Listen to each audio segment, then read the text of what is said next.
म्हणजे आम्ही कन्फ्युज होणार नाही. Okay okay. आज गणपतीचं स्तोत्र तुम्ही बोला. माझं पाठ नाहीये मॅडम खरंच. पाठ नाही.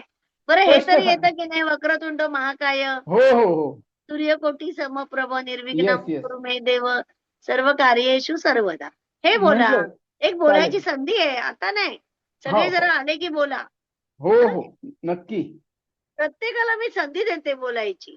चांगलंय चांगलंय. मी एकटीच बोलत नाही, सगळ्यांनी बोलायचं. पण छान आहे ना, कसा वाटतोय हा अभ्यास? चांगलाय चांगलाय. म्हणजे सूक्ष्म अभ्यास आहे हा. सूक्ष्म आहे सूक्ष्म. आपल्याला कोणत्याही गुरूंनी हे ज्ञान दिलं नाही. ते नाही देवारे दिलं. सरांकडून मिळतंय, म्हणजे आपण नशीबवान आहोत. खरंच खरंच. हो. इथपर्यंत कोणी नेलंच नाही आपल्याला. आपली 5 वर्ष फुकट गेली खरी. असं वाटलं मला हे ज्ञान बघून. मस्करी बरोबर आहे. नाही, खरोखर. आहे. फक्त प्रॅक्टिस करायला पाहिजे आता. प्रॅक्टिस पाहिजे. म्हणजे मस्त. जेवढ्या ते कुंडल्या आपण काढतो ना, त्यांचं सर्वतोभद्र काढायचंच. आणि त्यांना नाही भले सांगायचं नाही, पण आपण लिखाण करायचं. त्याच्यावरून ते हम्म. भेद वगैरे सगळं. हळू येतं ते. आपल्याला ते नृपांश, दरिद्रांश ते कळायला लागलं ना, कळतं हम्म. ते. एकदा कळलं की काय सोपं आहे. ऍप घेतलं ते. हो, आम्ही पण घेतलं. चांगलंय त्या. चांगलंय, चांगलंय. मूळ म्हणजे गोचर मिळते ना लगेच. लगेच मिळते, गोचर मिळते. खरंय. या फॉर्मॅट मध्ये नाहीये ते. हो, हो. म्हणून त्यांनी ते खाली टाकले. हो, त्या फॉर्मॅट मध्ये नाहीये, खाली टाकलंय. हम्म. आमचं काय झालं माहितीये? हा. 4 दिवसापूर्वी सिलिंग कोसळलं किचनचं. काय नशीब कोसळ. मी माझं सिलिंग अच्छा किचनचं. अच्छा. हा हा. आणि नशिबाने मी किचन मध्ये नव्हती. 11:45 रात्री अरे धपकन बापरे. आवाज झाला. काय माहिती कोणता ग्रह आलाय, त्यानं बघूया विचारते त्यांना. म्हणजे काय शनी बिघडलाय का मंगळ बिघडलाय? हे नुकसान हम्म. घराचं झालं म्हणून म्हटलं. हा. झालं 4 दिवस काम चालू होतं. दहा अच्छा हजार अच्छा. रुपये खर्च आला. एवढं हे मी महिन्याचं काढून ठेवतो. अरे वा, किती छान. ह्याच्यातून ऍप मधून हा. मस्त. आणि मग ते मार्क करून ठेवायचे प्रत्येक वाराला कुठे आहे, काय आहे. त्याचा ते फायदा होतो. हो. सिस्टमॅटिक पटकीन स्टडी मग. करताय तुम्ही. आणि आम्ही शिकवलेलं आहे ते गोचरीनी भविष्य, ते पण उपयुक्त आहे की नाही? होय होय. सूक्ष्मदशा, प्राणदशा कळतात की नाही आपल्याला? बघा ना, पटकन इतके दिवस ते ऍप घेऊन माहिती नव्हतं. एकदा ऍपचं पण घ्या मॅडम तुम्ही. हो, हो. म्हणजे पूर्ण ऍप वापरता आला पाहिजे. सगळं यायला पाहिजे. किती काम हलकं झालं ते. टेक्निकल इश्यू आहे तो माझा थोडा. हम्म. टेक्निकलचं डोक्यात राहत नाही माझ्या वापरायचं. त्याच्यामुळे मग मुलाची हेल्प लागते मला. हो. ते किस्मत ऍप आहे ना, ते सुद्धा आम्हाला पूर्ण समजत नाही, किस्मत हो, घेतलेलं. हो. होय, होय. 5 माणसं आलेली आहेत. चला, तुम्हाला सांगितलंय ना बोलायला, सुनील हो हो कोंभोजकर हो. सर. येस बोला बरं, येस. बोला. ओम नमः शिवाय. वक्रतुंड महाकाय सूर्यकोटी समप्रभा निर्विघ्नं कुरु मे देव सर्व कार्येषु सर्वदा. ओम भूर्भुवस्वः एकदन्तस्य विद्महे वक्रतुंडाय धीमहि तन्नो दन्ती प्रचोदयात्. छान, छान. बघा आता तुमचं रेकॉर्डिंग तुम्हाला बघायला किती मजा येईल. सर, हळूहळू सुरू करा. लोक येणार बरोबर. हा, अजून 5 मिनिटं थांबूया, कारण का की लोकांना हे करायला पाहिजे ना. हो, हो, हो. तर ते म्हणजे काय येतो. ग्रुपवर मेसेज टाकते क्लास सुरू झाला असं, म्हणजे येतील सगळे.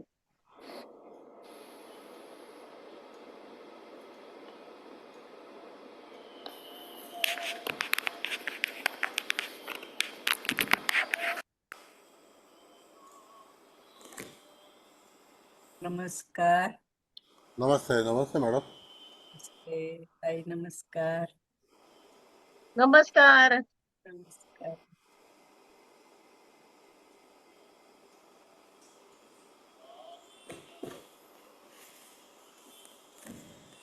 सगळे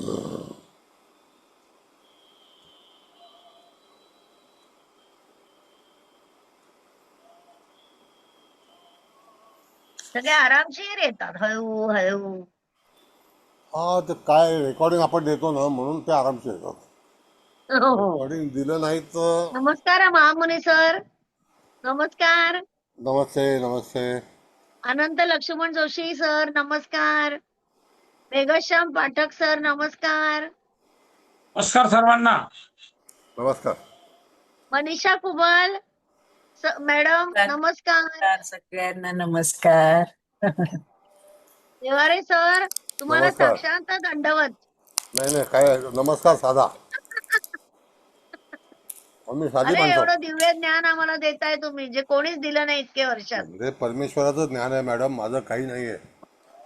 पण परमेश्वराचं आमच्यापर्यंत आहे. पोहोचायला किती वेळ लागला. 5-6 वर्ष गेली आमची फुकट. स्टार्टिंगलाच मिळायला पाहिजे होतं हे नॉलेज. नाही, आता कसं आहे, तुम्हाला आता सुरुवात झाली ताई, तर त्यावेळेला तुमची आता एक वेगळी रेषा तयार होणार, दिशा तयार होणार. कळलं का? आणि बरोबर. तुम्ही तशा स्वतः कर्तबगार आहात. म्हणजे जो मनुष्य कर्तबगार असतो ना त्याला कुठली गोष्ट कठीण नसते. होय होय आणि जो मेंगडाच असतो ना तो तसा मेंगडातच आयुष्य जगतो. आता बरोबर. तुमचा प्रवास जो आहे तो तुम्ही सुरू केला आहे, सतत तुम्ही कार्यरत आहात, लोकांना सांगता, शिकवता, बेधडक असता, कोणालाही चिंता करत नाही, घाबरत नाही, हजरजबाबी आहात. हे सगळे सद्गुण आहेत ना. म्हणजे तो बिरबल होता ना, त्याचा पुनर्जन्म म्हणजे मी असेल. हजर त्याचं काय. जबाबी बोललात म्हणून म्हटलं.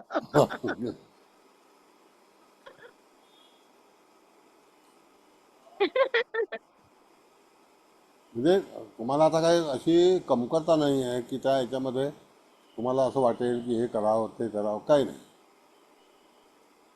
परिपूर्ण झाल्याचा आनंद दिलात तुम्ही आम्हाला. खरंच सिरियसली बोलते मी. हे तो परमेश्वराचा आदेश आहे मॅडम. हे शास्त्र मी ह्याकरता माझा हेतू आहे की तुमच्यासारखे अनेक लोक जे आहेत ते तुमच्यापासून निर्माण होतील. बाकी तथास्तु, काही तथास्तु. उद्देश नाही, नथिंग. बरोबर. हे हरीचं शास्त्र आहे, भगवान शिवाचं आहे. पण त्याला समर्पित करून आपण चांगलं बोलायचं, चांगलं राहायचं, चांगलं. सर्वांनी लक्ष देऊन ऐका. अजून जुनी कुंडलीचंच विश्लेषण चालू आहे. कोणी कन्फ्यूज होऊ नका. सगळे वेद बाकी आहेत आपले. पूर्ण अजून वेद झालेले नाहीयेत. तेव्हा जुनी कुंडली सर्वांनी आधी उघडा. ही नम्र विनंती लिहून पाठवलंय तरीही बोलते.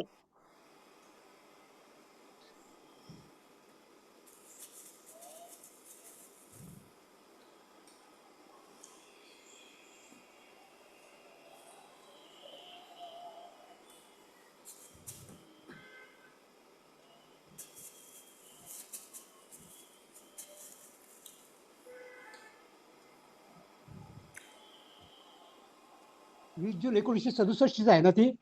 हो हो हो हा. हो हो.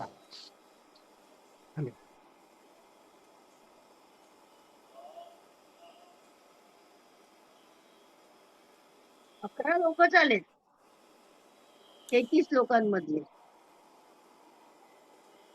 लोक काय ट्रेनने किंवा आणखी कुठे कुठे अडकले असतील. हा आणि सुट्या आहेत ना आता अजून. हो, बाहेरगावी जातात. शाळा नाही सुरू झाल्यात. माईक चालू आहे कोणाचा. गावाबिवाला जातात.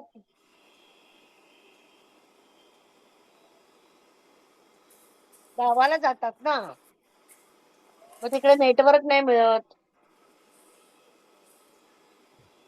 काही लोकांचं नेट दिवसभर वापरून संपतं, परत रिचार्ज नाही करत. होय होय होय उल्हास बापट सर 67 ची पत्रिकाच आहे. 20 जून 1967 ची. त्याच विश्लेषण सर करणार आहेत. अजून बाकी आहे.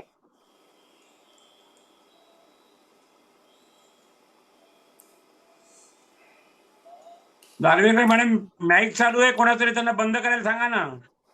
अजून मेघश्याम पाठक माईक कोणाचा बंद तरी माईक करा. चालू आहे त्यांना बंद करायला सांगा. आवाज काहीच येत नाही तुमचा त्यामुळे. भैरवनाथ पारखी माईक बंद करा. सगळ्यांचे चेक करते आम्ही.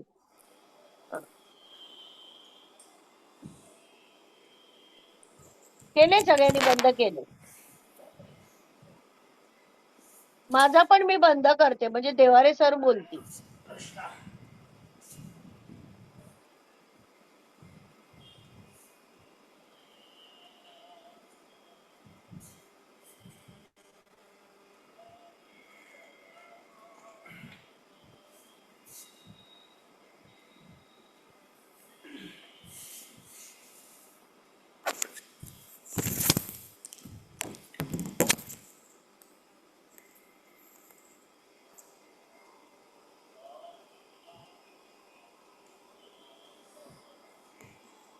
चौदा लोक आले, सुरू करायचं का मॅडम?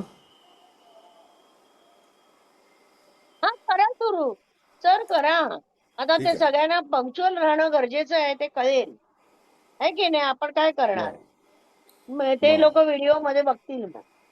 जे आधी आलेले आहेत, त्यांना काय शिक्षा वाढ बघायची. येस. सुरू करा.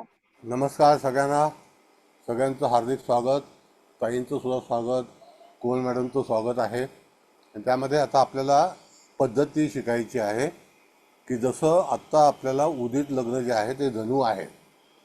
जर एखाद्या वेळेला आपल्याकडे गोचरीची पत्रिका नसेल सर्वतोभद्र चक्राची, तर त्यावेळेला जी मूळ पत्रिका जी आहे त्या मूळ पत्रिकेवरती आत्ता धनु लग्न उदित आहे, तर त्याला आजचा फलादेश आपल्याला द्यायचा आहे.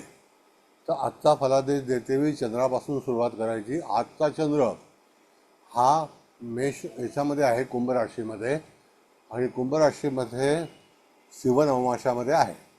तर सिंहनवमाश कुठेशी आहे, तर वायव्य उत्तर वायव्यला आहे.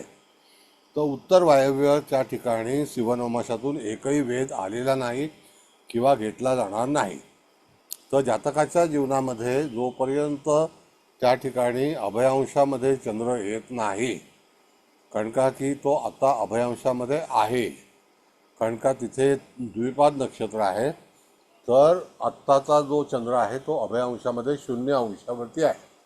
आणि 0 अंशावरती असल्यानंतर त्याने वेध कोणाला घेतला आहे, तर शुक्राला आग्नेय दिशेला वेध घेतलेला आहे. कारण शुक्र हा कर्क राशीमध्ये आहे. तर धनिष्ठाचा वेध जो आहे तो आश्लेषाला जातो आणि आश्लेषाचा वेध जो आहे तो धनिष्ठाला येतो. मी पुन्हा सांगतो की ज्यांच्याकडे सर्वतोभद्र चक्राची पत्रिका गोचरीची नाही, त्यांनी ती पत्रिका न विचार करता आत्ताची स्पष्ट ग्रहस्थिती काय आहे त्याला आधार करून आत्ताचा चंद्र हा अभयांशामध्ये तूळ नवमाशात आहे. मग तूळ नवमाशाचा वेध जो आहे तो आश्लेषा नक्षत्राचा जातो. त्या ठिकाणी शुक्र हा ग्रह जो आहे तो मकर नवमाशामध्ये आहे. आता तो मकर नवमाशामध्ये असल्यानंतर तो दुसऱ्या नवमाशात आहे, आणि त्या ठिकाणी पहिला जो वेध आहे तो त्या ठिकाणी आपण बघितलं तर धनिष्ठा नक्षत्राच्या पहिल्या चरणातून, म्हणजे त्याच्या कुंभ राशीच्या 3ऱ्या चरणातून तो दुसऱ्या चरणावरती वेध घेत आहे. तिसऱ्याचा दुसऱ्याला, दुसऱ्याचा तिसऱ्याला असा नियम आहे. मग हा वेध सुरू कधी झाला? आत्ता कुंभ राशीमध्ये जस्ट चंद्राने आगमन केलेलं आहे. चंद्र आता पूर्व दिशेला आहे आणि सर्वतोभद्र चक्रामध्ये चंद्र आता आपल्याला बघितलं तर कुंभ राशीमध्ये आहे. तर कुंभ रास ही वायव्य दिशेला येते. तर त्या ठिकाणी पूर्णपणे जो चंद्र आहे तो शुक्राला वेध घेतोय. तर जातकाच्या जीवनामध्ये आत्ता सध्या 6.5 तास 6 तास अतिशय आनंदी वातावरण असेल, बंद कर. आणि त्यातून त्यातून जातकाचा जो काही लक्ष आहे तो त्या ठिकाणी जातक अति उत्साही असेल. ह्या 6 तासामध्ये जातक काही ना काहीतरी निर्णय घेईल. तो शुक्रावरती वेध घेतल्यामुळे जातक दशमाशी संबंधित आहे. तर आजच्या काळामध्ये आत्ता रात्री जेव्हापर्यंत 1 वाजेपर्यंत चंद्र त्या राशीमध्ये आहे, नक्षत्रामध्ये आहे, तोपर्यंत शुक्राचा जो काळ आहे, शुक्राला वेध घेतला आहे. शुभग्रहाने शुभग्रहाला वेध घेतल्यामुळे त्या ठिकाणी जातकाला अतिशय आनंदी उत्साही राहण्याचा प्रसंग निर्माण होईल. अशा तऱ्हेचं त्या ठिकाणी आपल्याला विचार करायचा आहे. तर वेध करताना वेधकर्ता ग्रह कोण आहे? तर तो वेधकर्ता ग्रह चंद्र आहे. आणि तो वेध कोणाला घेतोय? तर चंद्र हा वेध घेतोय कोणाला? तर त्या ठिकाणी शुक्राला वेध घेतोय. आणि हा एकच ग्रह आश्लेषा नक्षत्रामध्ये आहे तो त्या ठिकाणी मकर नवमाशात जरी असला, चंद्र हा 3ऱ्या चरणामध्ये आहे, तर तो 2ऱ्या चरणामध्ये त्याला वेध घेतो. कळलं का? मी तिथे तो दशमाधिपती आहे आणि पराक्रमाधिपती आहे.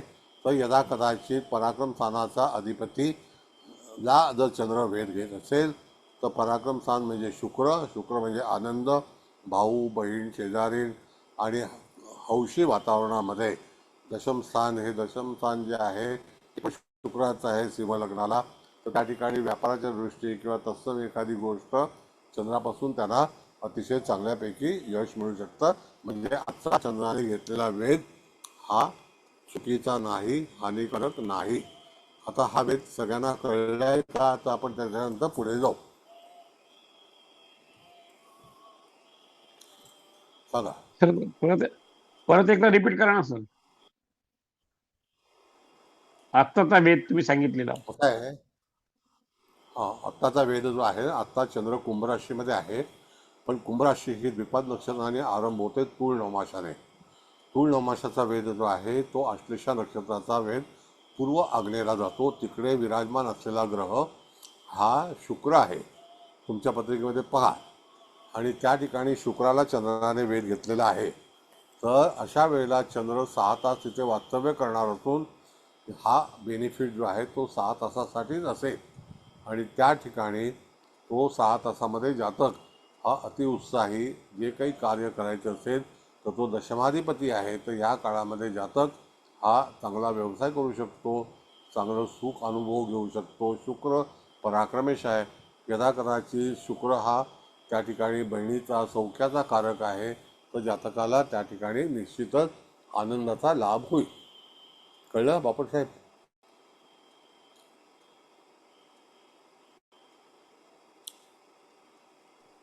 कळलं.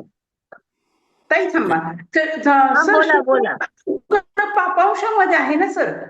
मकर हा, मकर तो नवमांशामध्ये आहे. पापांशामध्ये जरी असला तरी वेध त्याने हा. कुठे घेतला आहे तर धनिष्ठा नक्षत्राच्या 3ऱ्या चरणावरती वेध घेतलेला आहे मुळामध्ये.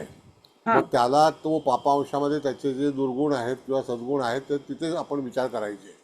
पण तरी सुद्धा बरं. शुभग्रहाला शुभग्रह वेध घेतोय तर त्या ठिकाणी तो त्याला फायदा निश्चित करून देणार. वेधकर्ता ग्रह हा कुठून वेध घेतोय तर तो अभयांशामधून वेध घेतोय, तो शुक्राला अभय. घेतोय. हो कळलं का? बरोबर. हो कळलं सर. बरं, आता तो 6 तासाचा वेध घेतल्यानंतर म्हणून आपल्याकडे जर पत्रिका नसेल तर वर्तमान स्थितीमध्ये जी कुंडली आहे ती धनुलग्नाची आता आकाशामध्ये उदित आहे. चंद्र हा पूर्णपणे कुंडलीमध्ये ईशान्य दिशेला आहे, पण सर्वतोभद्र चक्रामध्ये तो वायव्य दिशेला आहे. कळलं? बरं, आता चंद्रानंतर सूर्याचा आपण जर विचार केला तर सूर्य मुळामध्ये आजचा सूर्य हा आणि तो सूर्य कोणत्या राशीमध्ये आहे तर तो वृषभ राशीमध्ये 21 अंशावरती आहे. आता 21 अंशावरती सूर्याचा आपण जर विचार केला तर तो नवमांशामध्ये वृषभ राशीतून कुठे असेल तर तो रोहिणी नक्षत्राच्या 4थ चरणामध्ये असेल. मग रोहिणी नक्षत्राच्या 4th चरणामध्ये सूर्य आहे तर त्या नक्षत्रामधून कुठला वेध त्याला आलेला आहे का तर नाही. काल तो वेध होता म्हणजे त्याच्यामध्ये विद्यांशामध्ये तो होता तर तो वेध कोणाला घेत होता? केतूला. तर केतूला सूर्य वेध घेत असेल तर ते चांगली गोष्ट नाही. म्हणजे तो मिथुन नवमाशामध्ये 3 दिवस 8 तास होता. तर यदा कदाचित केतूला सूर्याने वेध घेतल्यानंतर जातकाच्या जीवनामध्ये तिथे काही आरोग्याच्या तक्रारी आल्या असतील किंवा होत असतील अशा तऱ्हेने आपल्याला फलादेश द्यायचा असतो. पण तो फलादेश तो विद्यांशामधून जरी वेध घेतला तरी तो कोणावरती घेतला आहे तर केतूवरती घेतला आहे. तर पापग्रह आहे, केतूसमोर कोणाचंही चालत नाही. तर त्याप्रमाणे सूर्याचा वेध हा केतूला आल्यामुळे त्या ठिकाणी जातकाला आत्ता तो वेध सुटलेला आहे. आणि आता त्या ठिकाणी कर्क नवमाशामध्ये रोहिणी नक्षत्राच्या 4th चरणामध्ये सूर्याचं भ्रमण सुरू आहे. म्हणजे तिथे कुठलाही ग्रहाला आता सूर्य वेध घेत नाही. तर त्या ठिकाणी आपल्याला जेव्हा असं करायचं असतं त्याला मूळ कुंडलीमध्ये जाऊन सूर्य हा दशमातून भ्रमण करीत आहे असा विचार करायचा असतो. कळलं का? बोला.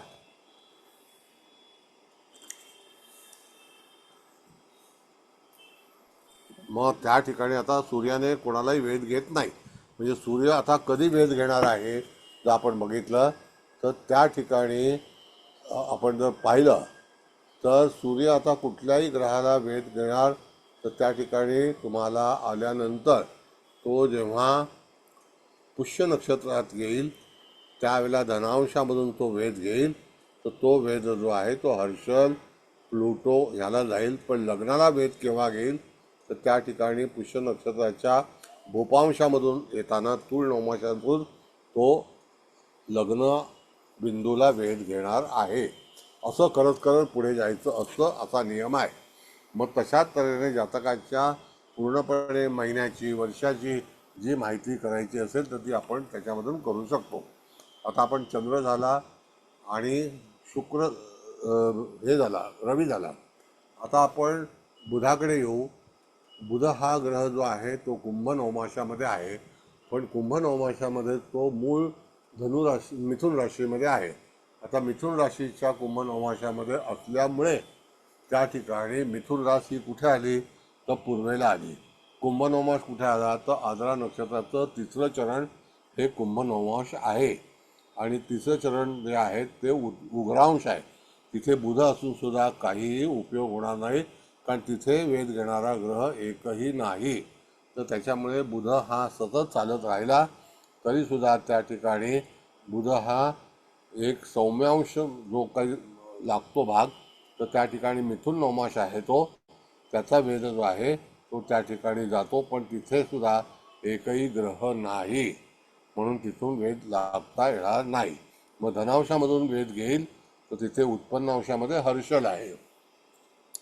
तर हर्षलचा आपण इथे विचार करत नाही. म्हणून यावेळेला साधारणतः जातकाच्या कुंडलीमध्ये कुठलाही वेध जो आहे ना बुध घेत ना शुक्र घेत ना सूर्य घेत. मग हे सगळे ग्रह जे आहेत ते केव्हा वेध घेतील जोपर्यंत ते त्या ठिकाणी पुष्य नक्षत्र पुनर्वसू नक्षत्रापर्यंत येत नाहीत. मग ते कधी येणार आहेत ह्याचा पूर्णपणे आपल्याला अभ्यास असायला हवा. मग तिथे तुम्ही सांगू शकता की सूर्य येणार आहे, बुध येणार आहे, शुक्र येणार आहे. चंद्राचं भ्रमण जे आहे ते सतत इकडून तिकडे चालू असतं. त्यावेळेला चंद्र हा 6 तासाचाच वेध घेण्यासाठी तिथे त्याला उपलब्धता आहे ते 6 तासासाठी. मग तो असा करत करत सगळ्याचं चौफेर तो फिरत असतो. म्हणून तिथे आत्ता सध्या आपल्याला तिथे ना बुध ना शुक्र ना चंद्र ना सूर्य कुठलेही वेध जे आहेत ते पूर्व दिशेतून नाही घेत आहेत. तर त्याकरता तुम्हाला लग्नबिंदू जो आहे त्या लग्नबिंदूला सुरांशामध्ये जेव्हा तूळ नवमाशामध्ये ग्रह येईल तो कुठलाही असेल तरच तो लग्नबिंदूला वेध घेईल. आता त्यावेळेला तो लग्नबिंदूला वेध घेतल्यानंतर तो काय फलादेश देईल तर लग्नाला जर रवीने वेध घेतला तर जातक जो आहे तो निश्चितच 3 दिवस 8 तासासाठी अतिशय बोल्ड असेल कारण तो सूर्य आहे. शुक्राने घेतला तर त्याच्या ज्या काय हौशी असतील त्याच्या ज्या आशा असतील आकांक्षा असतील त्या पूर्ण होतील. प्रवास होईल. त्या ठिकाणी प्रवासामध्ये जातक हा अतिशय उत्साही असेल आणि त्यावेळेला त्या ठिकाणी जर तो तिथे वेध घेत असेल तर तो सुरांशामधून वेध घेणार आणि तो लग्नबिंदूला घेईल. मग लग्नबिंदूवरती वेध घेताना बुध शुक्र सूर्य चंद्र हे सगळे आत्ता जवळपास तिथून जाणार आहेत.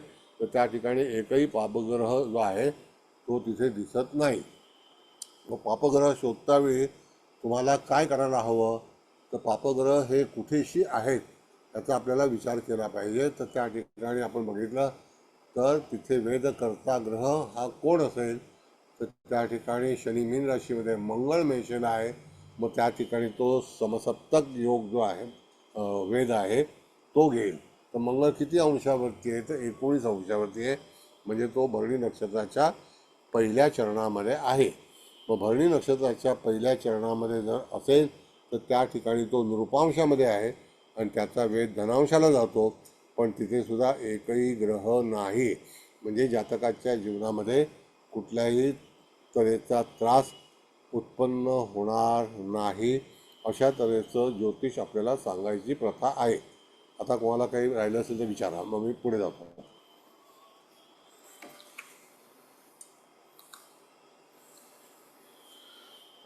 सर्वतोपरी चक्राची कुंडली नसेल तरी सुद्धा तुम्ही मूळ कुंडलीतले जे नवमांश आहेत, सूक्ष्मांश आहेत, त्याच्यावरती तुमचा कमांड पाहिजे आणि त्याच्यावरती नंतर पुढे जाऊन तुम्ही त्याच्यावरती विवेचन करू शकता, फलादेश देऊ शकता.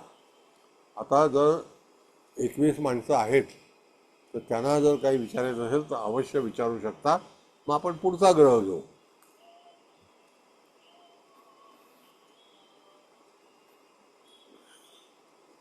कोणाला काही विचारायचंय का? बेगशा मामुनी काही डाऊट? सुहास शेट्टे काही डाऊट आहे तुम्हाला? शर्मिला दळवी काही डाऊट असेल तर सरांना आहेत का? विचारून घ्या बरं. शर्मिला दळवी आहेत का? हो आहेत हो आहेत. सर, आहे आहे. नमस्ते. त्या कधी कॅमेऱ्यातून बाहेर येत नाहीत. आम्हाला नुसतं व्हाईट माणूस दिसतो आणि नाव.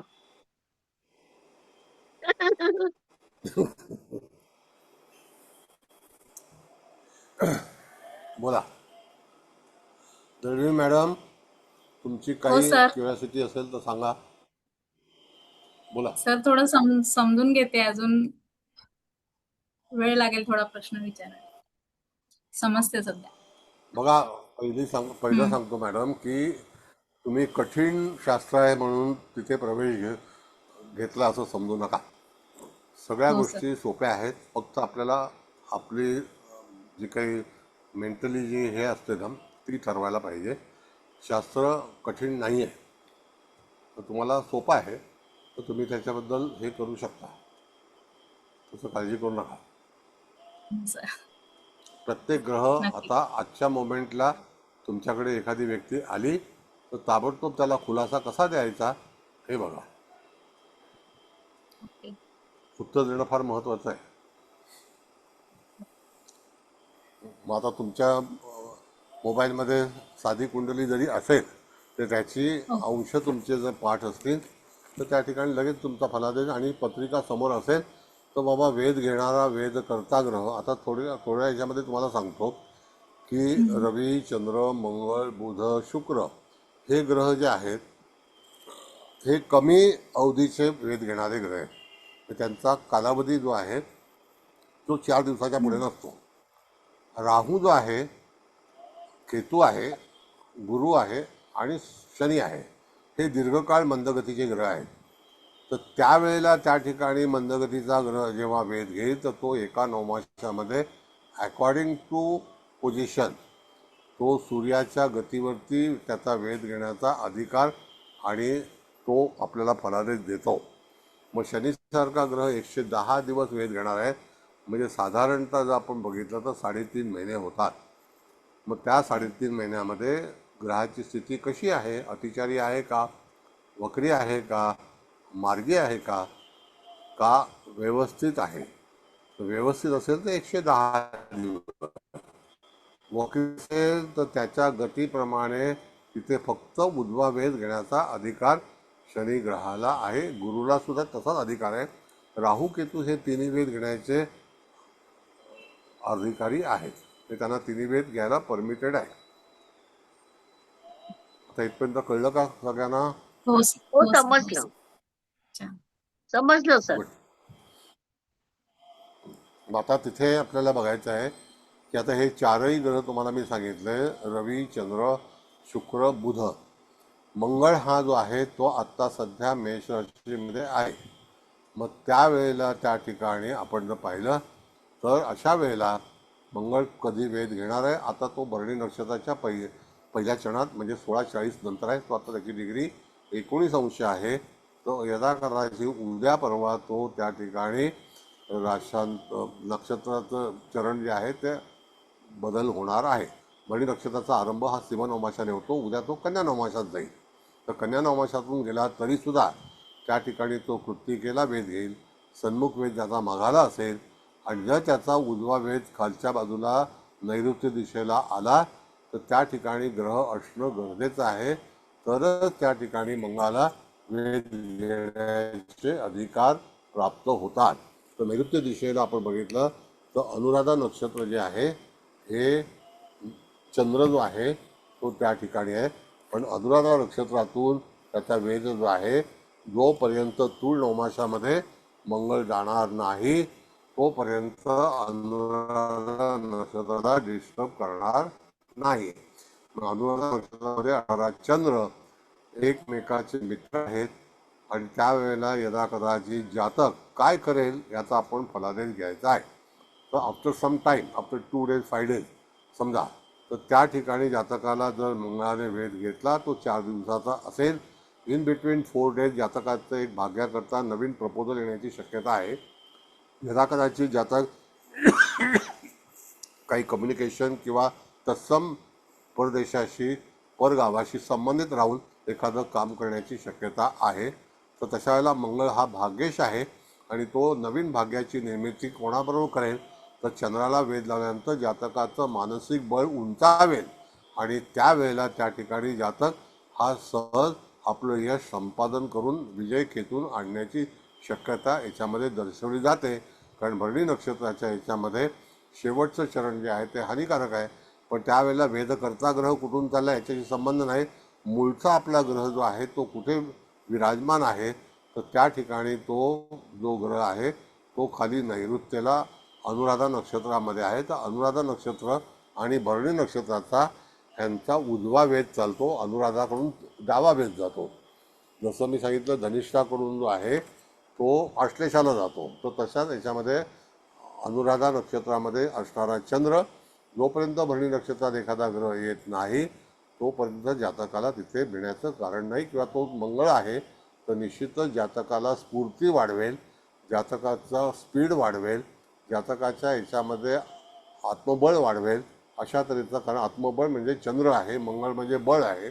तर अशा तऱ्हेने त्या ठिकाणी आपल्याला फलादेश देण्याची प्रथा आहे. एकेका ग्रहावरती तुम्हाला स्पष्टीकरण करून तिथे फळ कसं द्यायचं हे व्यवस्थित तिथे आपल्याला जातकाला सुचवलं पाहिजे. ताई तुम्हाला पटतंय का? हो बरोबर आहे, हां, परफेक्ट. म्हणजे त्या ठिकाणी जातकाच्या जीवनात कशा घडामोडी होतील तर पहिली गोष्ट आपला मंगळ आता व्यवस्थित अवस्थेमध्ये आहे, असतंही नाही, व्यवस्थित स्पीड आहे, तर त्या ठिकाणी त्याला 3ही वेध घेण्याचे अधिकार आहेत. तर भरणी नक्षत्राचा जो डावा वेध आहे तो कृत्तिका नक्षत्राला लागतो, सन्मुख वेध जो आहे तो मघा नक्षत्राला लागेल आणि जो तिसरा जो वेध आहे उजवा तो अनुराधामध्ये जातो. पण मघामध्ये एकही ग्रह नाही, अनुराधामध्ये एक ग्रह आहे, कृत्तिकामध्ये एकही ग्रह नाही. म्हणजे त्या ठिकाणी जातकाला मंगळ वेध कुठे घेणार आहे तर तो त्या ठिकाणी वेध हा नैऋत्य दिशेला घेईल. तर नैऋत्य दिशेला घेतल्यानंतर जातक नैऋत्य दिशेशी संबंधित आला तर आता जातकाने जे काही ज्योतिषशास्त्र गुणविद्येचा जो काही जातकाचा संबंध आला तर त्याला कारणसुद्धा असं आहे की नैऋत्य दिशेला विशाखा किंवा अनुराधा नक्षत्रामध्ये जर ग्रह असेल तर जातक ऑकल्ट सायन्सशी संबंधित जीवनामध्ये येतो, संबंध येतो, त्याचा संबंध त्या ऑकल्ट सायन्सशी म्हणजे गूढशास्त्राशी संबंध येतो. कारण का की ही दोन्ही नक्षत्र जी आहे विशाखा आणि अनुराधा ही नैऋत्य दिशेच्या जवळ आहेत. तर नैऋत्य दिशा ही जी आहे ही पितरांची आहे, गूढशास्त्र शोधण्याची आहे. म्हणून जातकाला त्या ठिकाणी ह्या गोष्टीचा लाभ मिळाला आणि जातक तिथे ॲक्टिव्ह झालं. असा फलादेश लगेच पटापट तुम्हाला सांगता आला पाहिजे. कळलं ताई? होय होय. चिंता करू नका, प्रत्येक फलादेश आपण चांगल्यापैकी करणार आहोत. आता हा जो मंगळाचा फलादेश सांगितला, जोपर्यंत मंगळाला एकच ग्रह मिळालेला वेध करताना आता आपण थोडंसं टू दी पॉईंट वेगळ्या तऱ्हेला जाऊ. जर मंगळाला आणखी एक वेध घेण्यासाठी संधी दुसऱ्या ग्रहावरती मिळाली असती, आता इथे चंद्र आहे तर कदाचित तिथे सूर्य पण असू शकतो, कदाचित तिथे राहूसुद्धा असू शकतो. जर राहू असेल तर अशा वेळेला त्या ठिकाणी मंगळ स्वतः अडचणीत येऊ शकतो, मग तो चंद्राला चांगल्यापैकी प्रतिसाद देऊ शकणार नाही. नाही. कळलं का? म्हणजे अशा तऱ्हेने फलादेशामध्ये तुम्हाला लगेच बदल करता आला पाहिजे. कारण का की एक वेदकर्ता ग्रह एखाद्या शनीला वेध घेत असेल तर तो स्वतः अडचणीत जाईल आणि अडचणी झाल्यानंतर दुसऱ्या शुभग्रहाला वेध करताना त्याला शुभग्रहाला बेनिफिट देता येणार नाही. बरं. असं आहे. हे शास्त्र अशा तऱ्हेने तुम्हाला वर्णन करायचं असतं. बेळकंग मॅडम, एनी प्रॉब्लेम? नाही, जर तिकडे केतू असता तर केतू केतू असला तरी सुद्धा त्या जातकाला केतू सुद्धा परमिटेड नाही आहे. म्हणजे मंगळाला केतू हानिकारक आहे.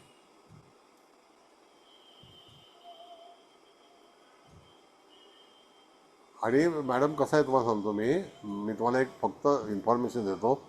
सर्वतोभद्र चक्र आणि जो आपल्याला मेदनीय ज्योतिष आहे तो याच्यावरून सहज सोपा आहे. फक्त चार्ट अप्लाय करण्याची तुम्हाला हे आहे, प्रॅक्टिस पाहिजे, प्रॅक्टिस पाहिजे, डोकं पाहिजे. डोकं पाहिजे. असं आहे. आता हे मी तुम्हाला गुपित सांगितलंय, हो. द सिक्रेट्स गुपित. Of astrology. अलिबाबाच्या गुहेतले सोनेरी चावी. बरं, आता हे तर सगळं विचारू का इकडे? हा बोला मॅडम. आपण मंगळाच्या बाबतीत जर विचार करायचा झालं तर वेदकर्ता ग्रह आपण तर विचार करणारच. पण नवमांश चित्रा नक्षत्र दहन मध्ये आहे, दहन नाडीमध्ये, वधमध्ये आहे, मानसमध्ये आहे. हे सगळं आपण थोडा थोडा विचार करायचा का त्या प्रश्नाबद्दल? नाही, जेव्हा एखादा ग्रह त्या पर्टिक्युलर वयामध्ये पर्टिक्युलर हा. नक्षत्राला जर वेध घेत असेल आणि तिकडे तो जो सूर्याचा नक्षत्र बिंदू किंवा चंद्राचा नक्षत्र बिंदू ॲक्टिव्ह झाला असेल तर त्यावेळेला सुद्धा तो त्या जातकाला त्याचं फळ चांगलं मिळेल. पण समजा जर शूलबिंदूला जर एखादा पापग्रह ॲक्टिव्ह करत असेल तर आणखी आंतरिक दुःख एक निर्माण होईल. ओके. म्हणजे गोचरीने बघायचं, गोचरीने हो. ग्रह कुठे आलेत आणि ते बघूनच हो. फोकस करायचं. गोचर पण बरोबर. आहे आणि दुसरी गोष्ट की त्याचं वय पण आहे. हम्म.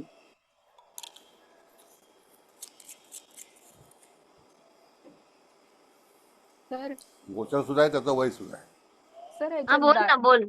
सर याच्यात दशा महादशांचा वगैरे पण आपण विचार करायला पाहिजे का कुठल्या हा, पर्टिक्युलर दशांचा जरी गोष्टीसाठी? तुम्ही विचार केला, आता कसं आहे की ते तुमचे अधिकार आहेत. त्याच्यामध्ये विंशोत्तरी दशा आहे, अष्टोत्तरी दशा आहे. पण विंशोत्तरी दशेचा जास्त करून वापर करा कारण त्याच्यातून रिझल्ट चांगले मिळतात. आता दशेचा विचार करायचा असेल तर त्याच्यामध्ये 2 प्रकार आहेत.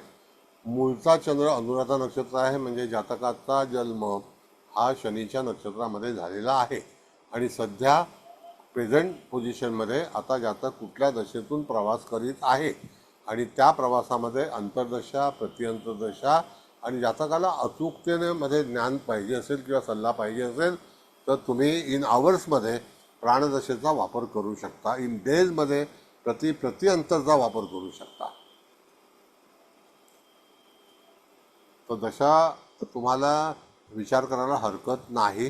जे काही तुम्हाला दशा साधन जे आहे ते वापरायला हरकत नाही, ॲडवायजेबल आहे. कारण दशेने ना दशा, अंतर्दशा, विदशा, सूक्ष्मदशा बघून अजूनपर्यंत मी प्रेडिक्शन म्हणजे केलं. सर्वतोभद्र हे आता आम्हाला तुम्ही हे दिलेत, रेड कार्पेट. आता आम्हाला अनविज्ञ होतो. पण नुसत्या सूक्ष्मदशा, प्राणदशेवरून माझं 100% प्रेडिक्शन येत होतं सर. आय स्वेअर, गणपतीची शपथ. तर मी कुठे नाही म्हणतो. हे प्रेडिक्शन साठी आणखीन जरा सोपी पद्धत झाली म्हणजे थोडस सोपी नाही, ह्याच्यात ही कठीण आहे पण सूक्ष्म आहे. हे हा, मेंदूत जायला जरा वेळ समजल्यावर लागेल. सोपी, समजल्यावर सोपी. खूप प्रॅक्टिस आहे. म्हणजे जेवढे आहेत ना तुझे नातेवाईक त्या सगळ्यांच्या कुंडल्या काढ आणि त्यांच्या सर्वतोभद्र काढ आणि लिखाण कर. Yes. आपोआप मास्टर ऑफ सर्वतोभद्र होशील. खरंय. नाही, खरं आहे. तुम्हाला ती जेव्हा एखादी टेस्ट मिळते ना, आपण जेवण जेवताना कुठली टेस्ट आपल्याला आवडते तसं सर्वतोभद्र चक्र is a different taste of astrology and you'll enjoy. It's the last stage of the astrology. It's a real fun. What is actually joy in life? What is the एकदा जॉय इन एकदा astrology? ग्रहण झाली आणि सवय लागली त्याची की मग दुसरे काही बघायचीच गरज नाही. तुम्ही नाही, प्रॅक्टिशनर आता. बघायचं सगळ्या अँगलनी.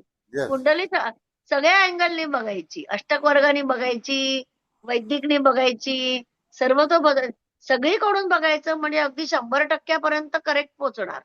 हम्म. प्रेडिक्शन खरंय. 99 जर असेल ते 100% कसं येईल यासाठी प्रयत्न करायचा. कळलं? आणि तुमच्या हो, समोर बरोबर जातक आहे. असेल ना, तर जातकाला ह्या सगळ्या पद्धती जेव्हा तुम्ही त्या ठिकाणी दाखवाल, तर जातक स्वतः भ्रमित होईल की बापरे, एवढं सगळं यांना माहिती आहे. आणि त्या ह्याच्यामध्ये ऑफकोर्स. तो नक्की तुमची अदाकारी तुम्हाला दाखवता आली पाहिजे. पण असं नाही. सर, सर्व हा. तो सर्व तो भद्र प्रमाणे जर सांगायला गेला ना आम्ही, विश्लेषण जातकाला, तर 5,000 रुपये तरी चार्ज करायला पाहिजेत कन्सल्टिंगचे. एवढं एक खूप अभ्यास कुंडली आहे. काढायची म्हणजे 50 रुपये त्या कुंडलीचे जाणार. जातकाला सांगायचं 5,000 रुपये द्या, मग आम्ही तुमच्या सगळ्या पद्धतीने कन्सल्टिंग करतो. नाही नाही, आता हा बघा टेक्निक काय तुम्हाला सांगतो. बाजारामध्ये जे लोक आहेत ना, मी तुम्हाला नाव नाही सांगणार, पण एका व्यक्तीला एका चीफ मिनिस्टरनी ऑरे कॉलनीमध्ये बंगला गिफ्ट दिला. बापरे. विचार करा, ऑरे कॉलनीमध्ये ते गार्डन आहे ना वरती, माहितीये, काश्मीरी गार्डन. हो माहितीये, काश्मीरी गार्डन. मग तिकडे बंगला असा गिफ्ट दिला, छोटा काश्मीरी.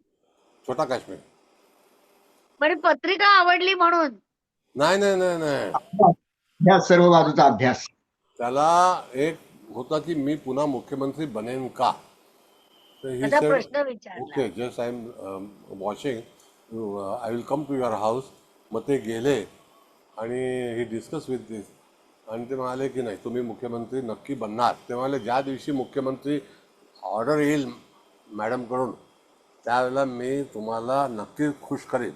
आणि तिथे निश्चित झालं की अमुक एक व्यक्ती मुख्यमंत्री बनणार. ताबडतोब वाव. म्हणजे त्यांना ताबड लॉटरी लागली एकदम हा मोठी मग लॉटरी. माझा दोस्त आहे तो. करोडपती झाला, अब्जापती झाला. तो तेच कन्सल्टंट बंगला रोजची म्हणजे. त्याची रोजची इन्कम 1,00,000 रुपये आहे. बापरे. लोखंडवाला पर्यंत जायला आम्हाला बरेच वर्ष लागतील. नाही नाही, तुम्ही सुद्धा जाऊ शकता, असं काही नाही. तुमचं हे काय का तो कमावतो चांगल्या बरोबर. काही वर्षापूर्वी मी हाय ऐकलेलं एक हाय डॉक्टर लेवल. आहे. हा हा सर, बोला बोला बोला. बोला. एक डॉक्टर आहेत, म्हणजे असंच संततीचं वगैरे बघणारे आहेत ते. तर ते दवाखान्याचं झाल्यानंतर बघतात कुंडल्या, आणि पर पर्सन 15,000, नाशिक साईडचं वगैरे बापरे. गर्दी असते. नाही, खरं 15,000 द्यायला गर्दी, काय मेंटल लोक आहेत. आहे. त्यांना अनिरुद्ध नक्षत्रामध्ये जॉईन करा, त्या सगळ्या मेंटल लोकांना. आपल्याला त्यांचं नाव नाही माहिती, नुसतं ऐकून आहे. नाही, त्या माणसाला नाही, ते बिचारे पामर पामर जे बिचारे 15,000 घालवतायत त्यांना म्हटलं जाणार. त्यांना बरोबर आहे. आम्ही विनामूल्य त्यांना ज्योतिष पण शिकवत असतो पोस्टच्या माध्यमातून, आहे की नाही सर? मी पोस्ट टाकत असते की नाही सगळे अभ्यास पूर्ण. हो. बरं. आता झालं मंगळाचं व्यवस्थित झालं. हो, झालं झालं. म्हणजे मंगळ हा तुम्हाला आत्ता सध्या कुठेही आहे त्याचं हे बघायचं. तो कुठल्या नक्षत्रामध्ये आहे, तो आता बरोबर उत्तर ईशान्य दिशेला त्याचा प्रवास चालू आहे. आणि उत्तर ईशान्येकडून त्याचा मार्ग निश्चित केलेला आहे. आता तो पूर्व ईशान्येला भ्रमण करेल कृत्तिका नक्षत्रामध्ये. It will take time, after 15 days or some long back पुढे. त्याच्यानंतर मग त्यावेळेला त्याचे वेध जे आहे ते रूपांतर होईल. मग तो भरणी नक्षत्रातून वेध घेत होता कृत्तिकेला, मग तो कृत्तिकेतून वेध घेईल भरणी नक्षत्राला, पण तिथे ग्रह नाही आहे. मग त्याचा वेध जो आहे तो चतुष्कोणीचा वेध जो आहे तो श्रवण नक्षत्राला जाईल. कळलं का? मग अशाच रीतीने तुम्हाला वेध वाचण्याची कला जी आहे ती आपल्याला विचारात करणं गरजेचं आहे. मग आता मंगळ फास्ट मुवमेंट प्लॅनेट आहे, त्याची जी काही चाल आहे तो हळूहळू आता मेषेतून तो रवी सोबत जाईल किंवा रवीपासून तो परत मागे मागे जाईल. रवी आता ऋषभेत आहे, तर मंगळ जो आहे तो मेषेत आहे. रवी पुढे निघून जाईल, त्यावेळेला मंगळ परत ऋषभेत जाईल. असं सगळं आकाश चालू असतं. कसं आहे, आकाशाची खूप भ्रमंती इंटरेस्टिंग आहे, खूप इंटरेस्टिंग सांगता तुम्ही. आमचा इंटरेस्ट वाढायला लागला. आकाशाची भ्रमंती जी आहे ग्रहांची, ती आपल्याला लक्षात येणं गरजेचं आहे. खरंय खरंय.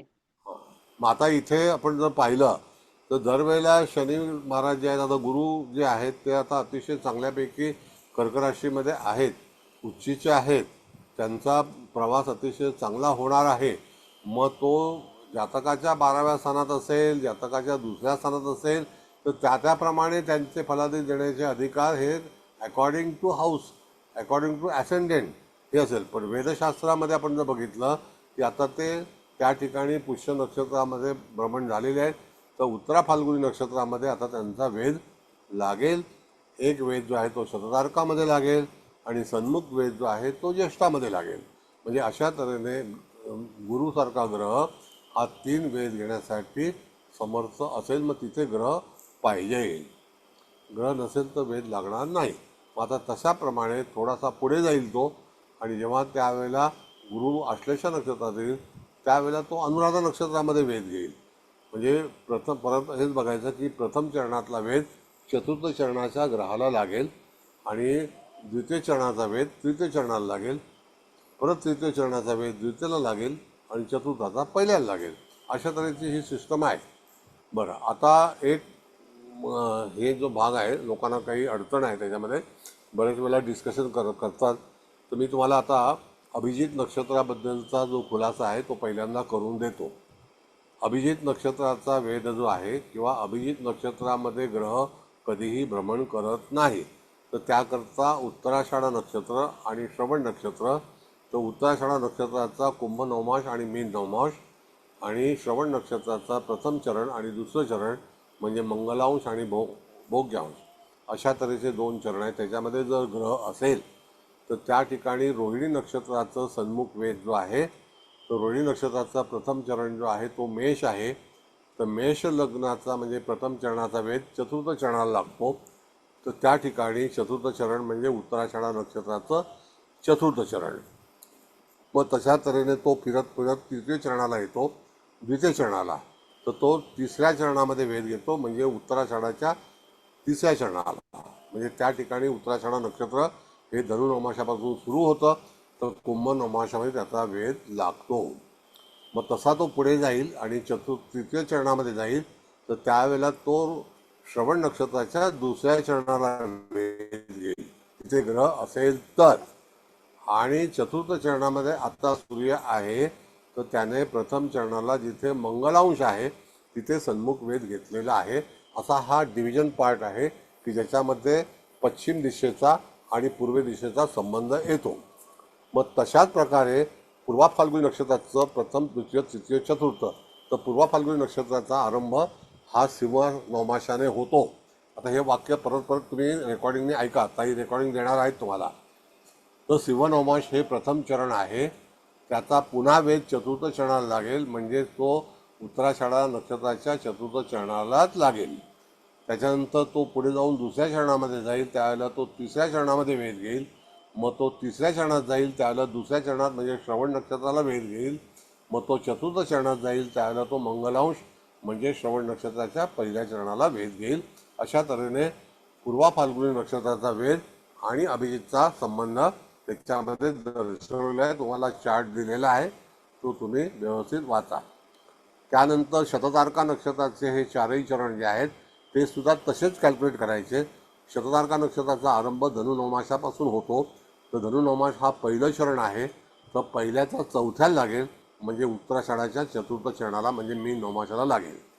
मकर नवमासामध्ये जेव्हा एखादा ग्रह असेल तर त्याचा वेध जो आहे तो कुंभ नवमासाला लागेल म्हणजे ते उत्तराषाढा नक्षत्र असेल. त्यानंतर रेंज बदलते, त्यावेळेला जो भयांश आहे कुंभ नवमास तो तिसरं चरण आहे, त्याचा वेध जो आहे तो श्रवण नक्षत्राच्या दुसऱ्या चरणाला लागेल तिथे भोग्यांश आहे. आणि जेव्हा तो शततारका नक्षत्राच्या मीन नवमासात चतुर्थ चरणात जाईल त्यावेळेला मंगलांश म्हणजे प्रथम चरणाला वेध लागेल. असे हे नक्षत्र जे आहेत. त्यानंतर तिथे हे 5ही नक्षत्रांचे फलादेश तुम्हाला मी आता सांगितले. म्हणजे वरती एक रोहिणी, दुसरा पूर्वा फाल्गुनी, तिसरा शततारका, चौथा श्रवण आणि पाचवा उत्तराषाढा.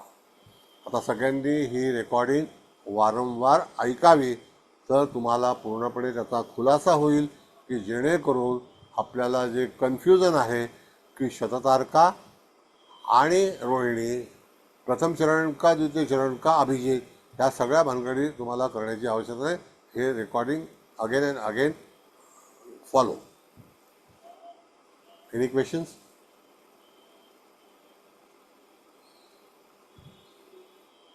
बोला.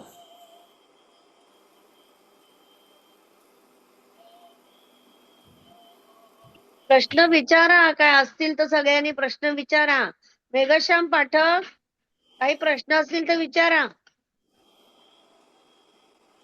अनिल महामुनी सर, काही प्रश्न असतील तर विचारा.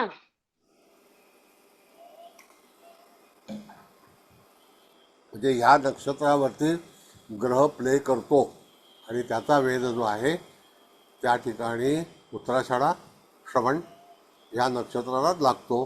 त्याच्यामध्ये अभिजित नक्षत्राला वेध लागत नाही.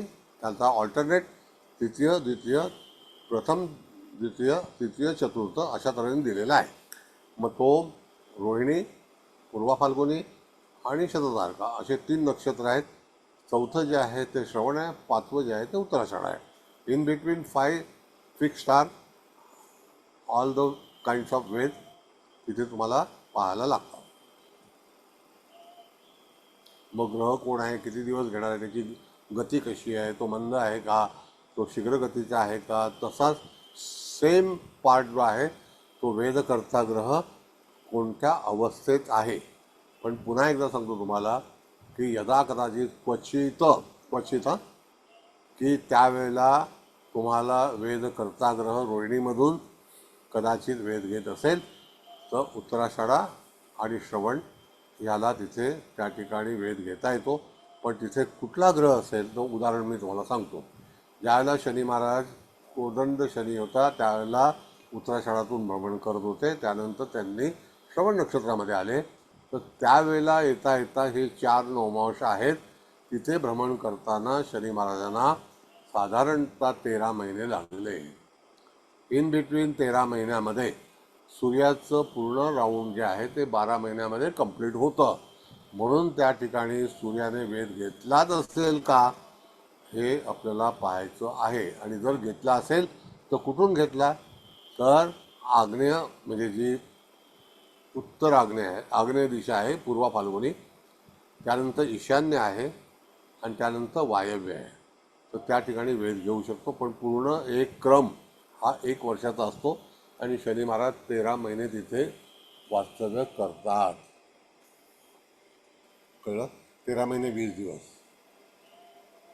हा भाग जो आहे हा तुम्हाला लक्षात ठेवणं गरजेचं आहे. जेव्हा तुम्ही डिस्कस करणार असाल, एखाद्या व्यक्तीने तुम्हाला प्रतिप्रश्न केला तर तुमच्याकडे हे साहित्य असणं फार गरजेचं आहे. नाहीतर आपल्याला तिथे तोंड घशी पडावं लागतं. तर तसं न करता तुम्हाला हजरजबाबी राहिलं पाहिजे. म्हणून हा विषय मी आत्ता तुम्हाला सांगितला, तो व्यवस्थित लक्षात ठेवा.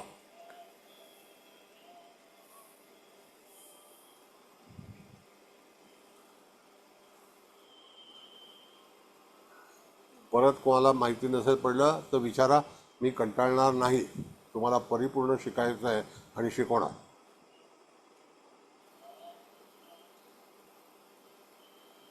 बोला.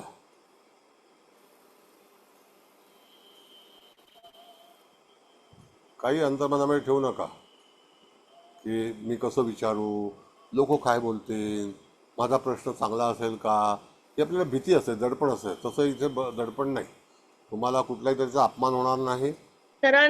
सर विचारतायत तुम्हाला अजूनपर्यंत जे शिकवलंय त्याच्यात काही अडचणी आहेत का? अनंत लक्ष्मण जोशी, तुम्हाला काही डाऊट आहेत का?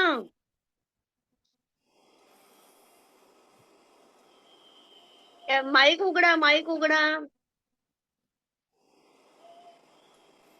बोला. अडचण तशी काही नाही आता. समजताय ना, अडचण आता एक्सप्लेन काय करतायत ते. हॅलो, हा, तुम्हाला एक्सप्लेन केलेलं समजतंय ना? हा समजतंय, आता समजतंय, पण ह्याचं प्रॅक्टिस मात्र व्हायला पाहिजे. तोच मी विचार करतोय. ती तेच प्रॅक्टिस आता काय तुमची तुम्ही करायची. भरपूर गाडी तुम्ही कुंडल्या चालवायची सर्व तो भद्राप्रमाणे सोडवायच्या. 50 हो हो कुंडल्याचं हो विश्लेषण करा. सर्व तो भद्रप्रमाणे हो हो हो आपोआप येईल. ठीक आणि आहे, मला ठीक पाठवा स्पीड पोस्टाने. आणि म्हटलं ताई तुम्हाला डॉक्टरेट डिग्री सुरुवात देते. करतो मग. Yes, you are there now. सर्वतोभद्र चक्रामध्ये डॉक्टरेट करा. करा. सगळ्याच्या सगळ्या लोकांनी. जेवढे आहेत ना 30 त्या सगळ्यांनी 33. आणि 50,000 रुपये फी प्रयत्न भरा तर आपल्या एक्स्ट्रा. हातात आहे, आपण नक्कीच करू. 50 नाही, 11,000. 50,000 नाही आम्ही घेत. आम्ही थोडे घेतो. ठीक आहे. रजिस्ट्रेशनचे वगैरे निघाले तरी खूप झालं. ठीक आहे मग सर, पुढे कंटिन्यू करा.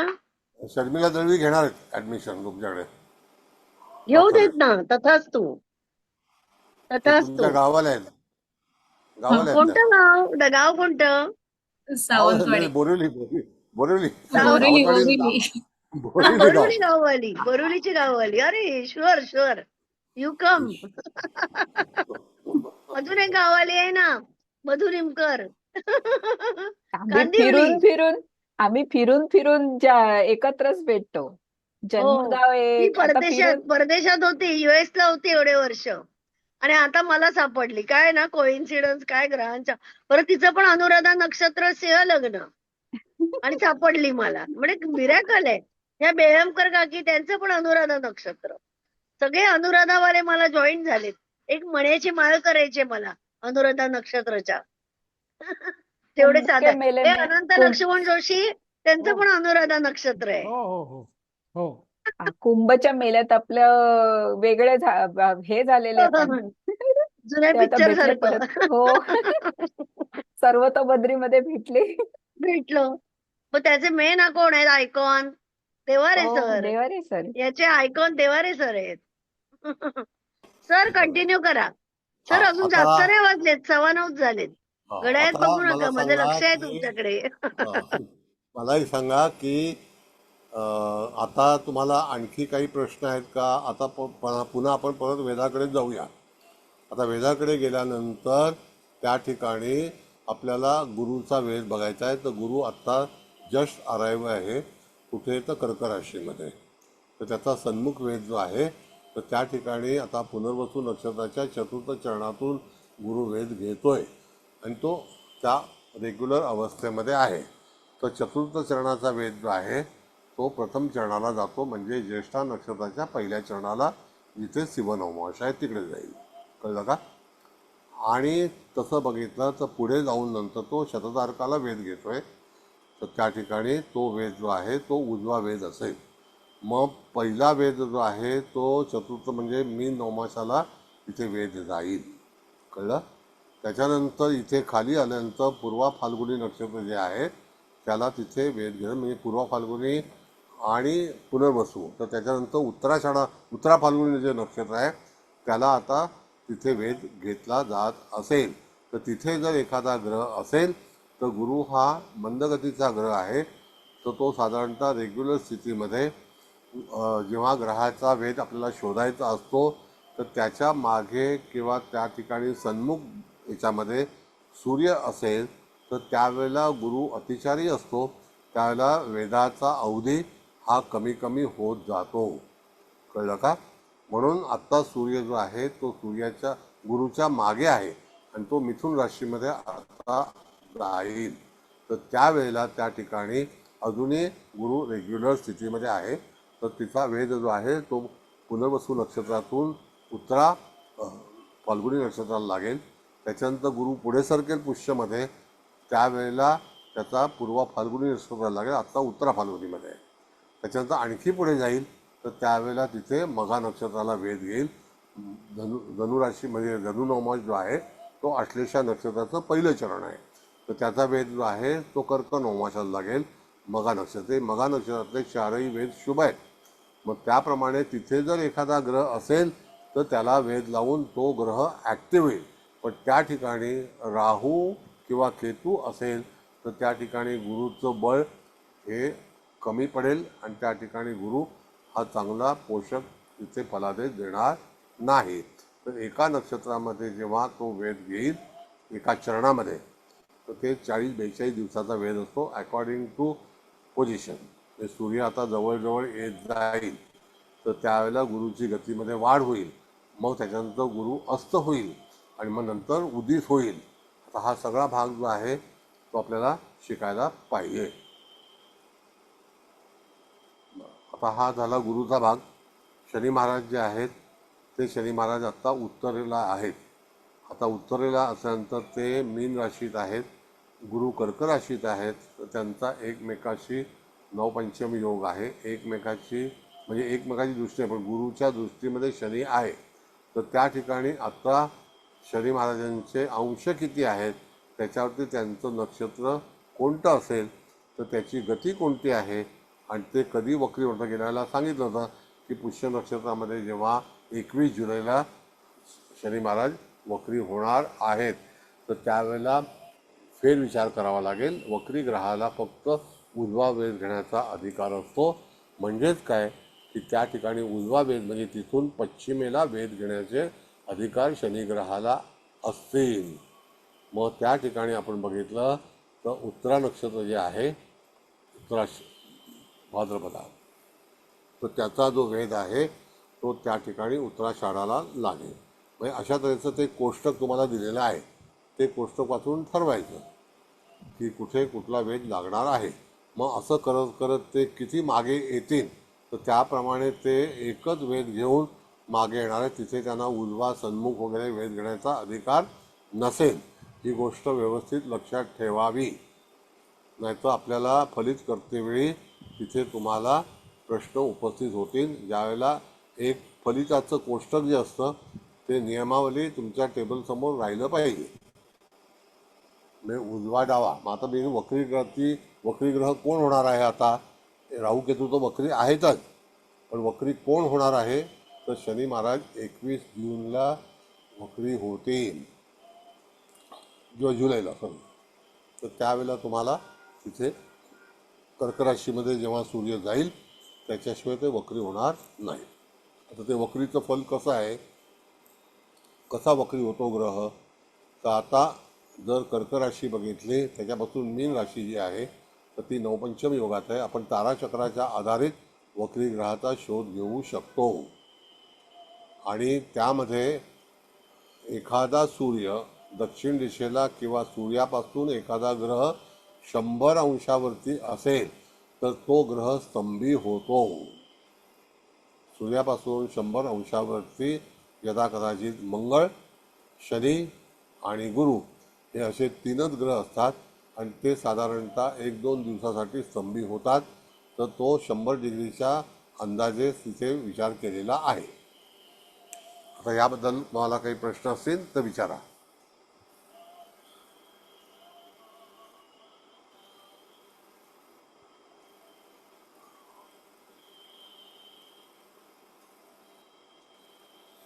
बोला.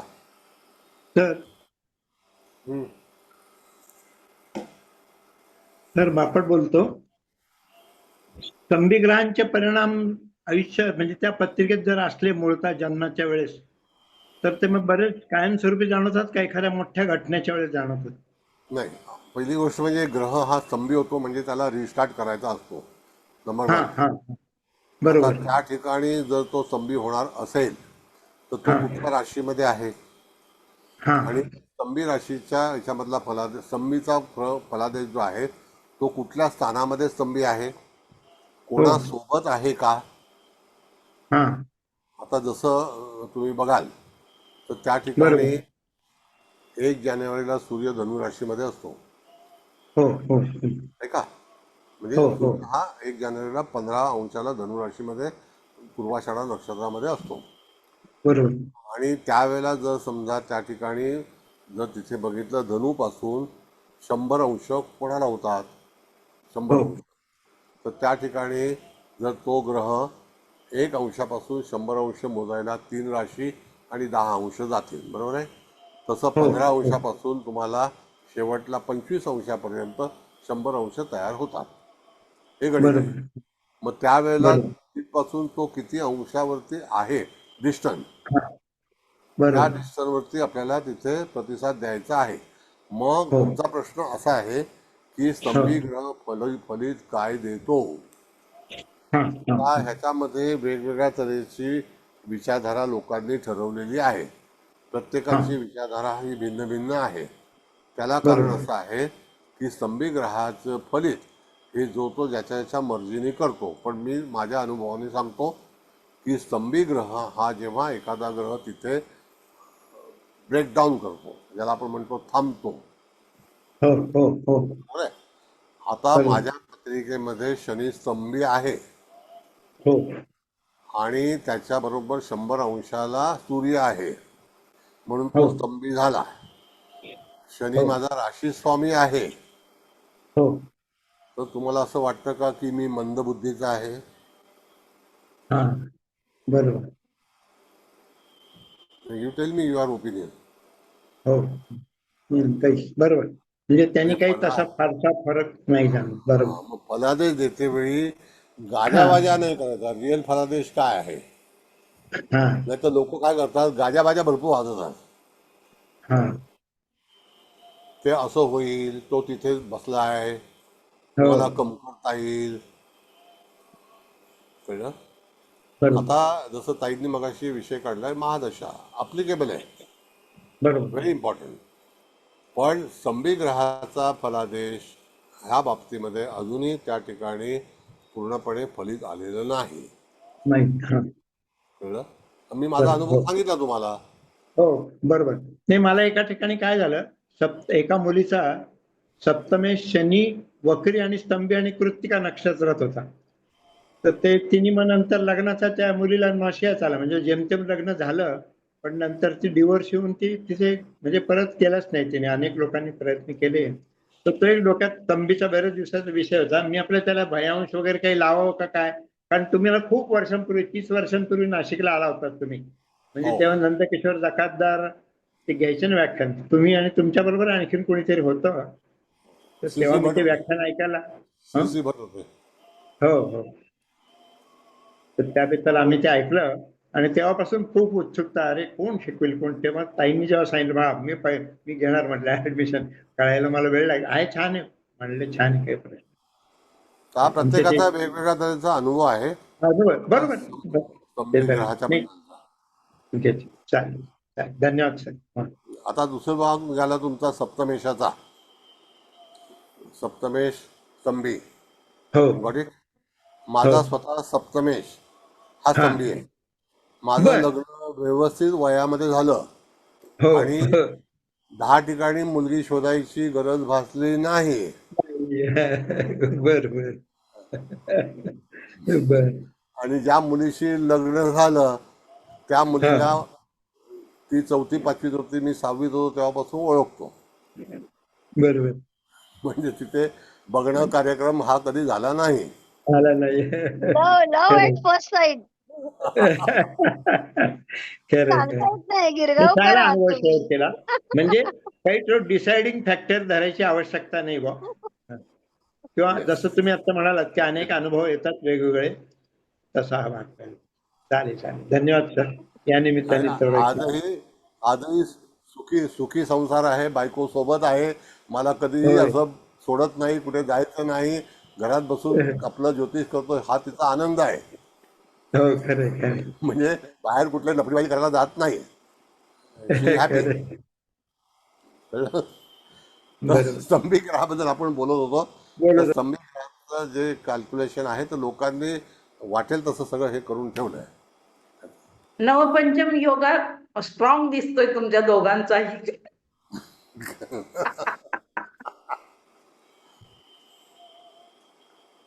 तर त्या ठिकाणी असं आहे की ह्या सगळ्या ज्या काही बौद्धिक कल्पना आहेत तर मी कसा विरोध करत नाही, पण I have to be calculative.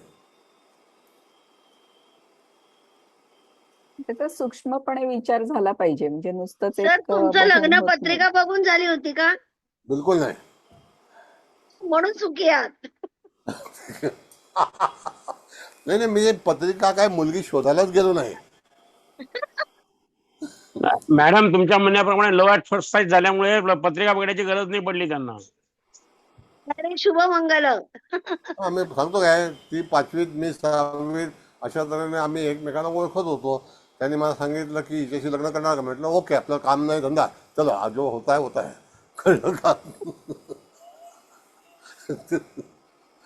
करून टाकू. आणखी शोधायला छान गेलो छान. दुनियाभरच्या चौकशा लागणार. आपल्याकडे काही नाही, त्यापेक्षा शून्य. समोरून ऑफर आले ती स्वीकारलेली बरी. येस, कारण झिरो बॅलन्स, काही बिनखर्चाचं लग्न. छान छान. त्यावर एक मला पुस्तक लिहायचंय आता, असं मी मनात विचार आलाय. जे आहे मुलाखत घ्यायला यावं लागेल खोपोलीला किंवा अंधेरीला. नको. सगळी मुलाखत घेणार मी आणि मग तुमच्यावर एक पुस्तक लिहिणार. ऍटलिस्ट लेख तरी लिहीन ही दिवाळी अंकात तुमच्या फोटो सहित. ही मुलाखतच चालू आहे. कुबल मॅडम, ऐकता ना तुम्ही? होय होय सर, ऐकतीये. आमचा ग्रुप, कुबल मॅडम, आमचा ग्रुप कसा वाटला? छान छान छान वाटला. आम्ही सगळीकडे आनंद शोधत असतो. येस, चांगलंय. प्रत्येक गोष्टीत आनंद घेतो. छान आहे ना. बरं. आणखी कॉम्प्लिकेटेड प्रश्न विचारा, जसा साहेबांनी विचारलं संभीचा. I am happy. खरंच छान प्रश्न होता. Yes, really it's a good. मी कधी चिडणार नाही ज्योतिषमध्ये. फक्त डिसिप्लिन इज व्हेरी इम्पॉर्टंट.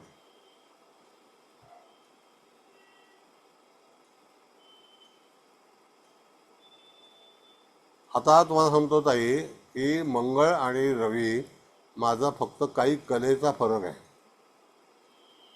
लोक सांगतात मंगळ असं झालं, आता तुमच्यामध्ये हिंमत नसणार, तुम्ही असं नसणार, तसं नसणार.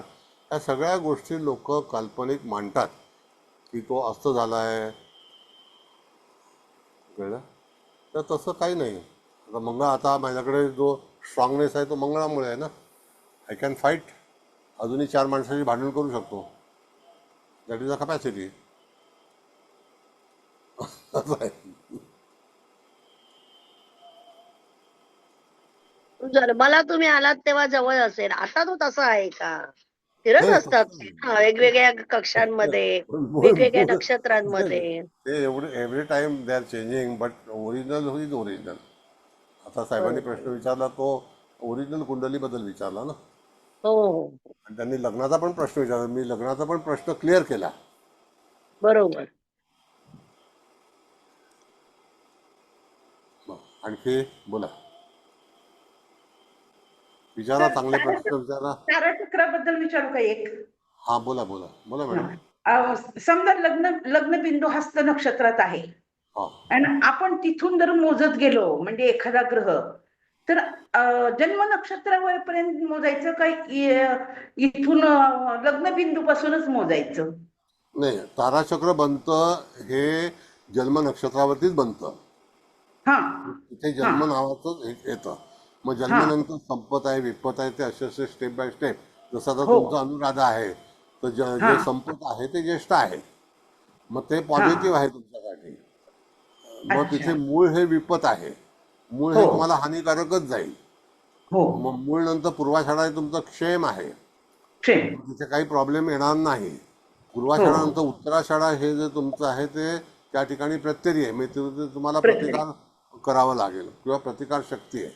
मग त्या ठिकाणी तो साधक जे आहे ते श्रवण आहे, तर श्रवण वन ऑफ द बेस्ट नक्षत्र इन द स्काय. तर त्या ठिकाणी तो चांगला प्रतिसाद देईल. श्रवण म्हणजे असं आहे की 3 तारे आहेत. श्रावण बाळाचं जसं खांद्यावरती कावड असते त्याप्रमाणे 2 बाजूला 2 ग्रह आहेत, मध्ये श्रवण नक्षत्र प्रमुख आहे. तर तशा तऱ्हेने श्रवण नक्षत्र तुमचं जे आहे ते चांगलं आलं आहे.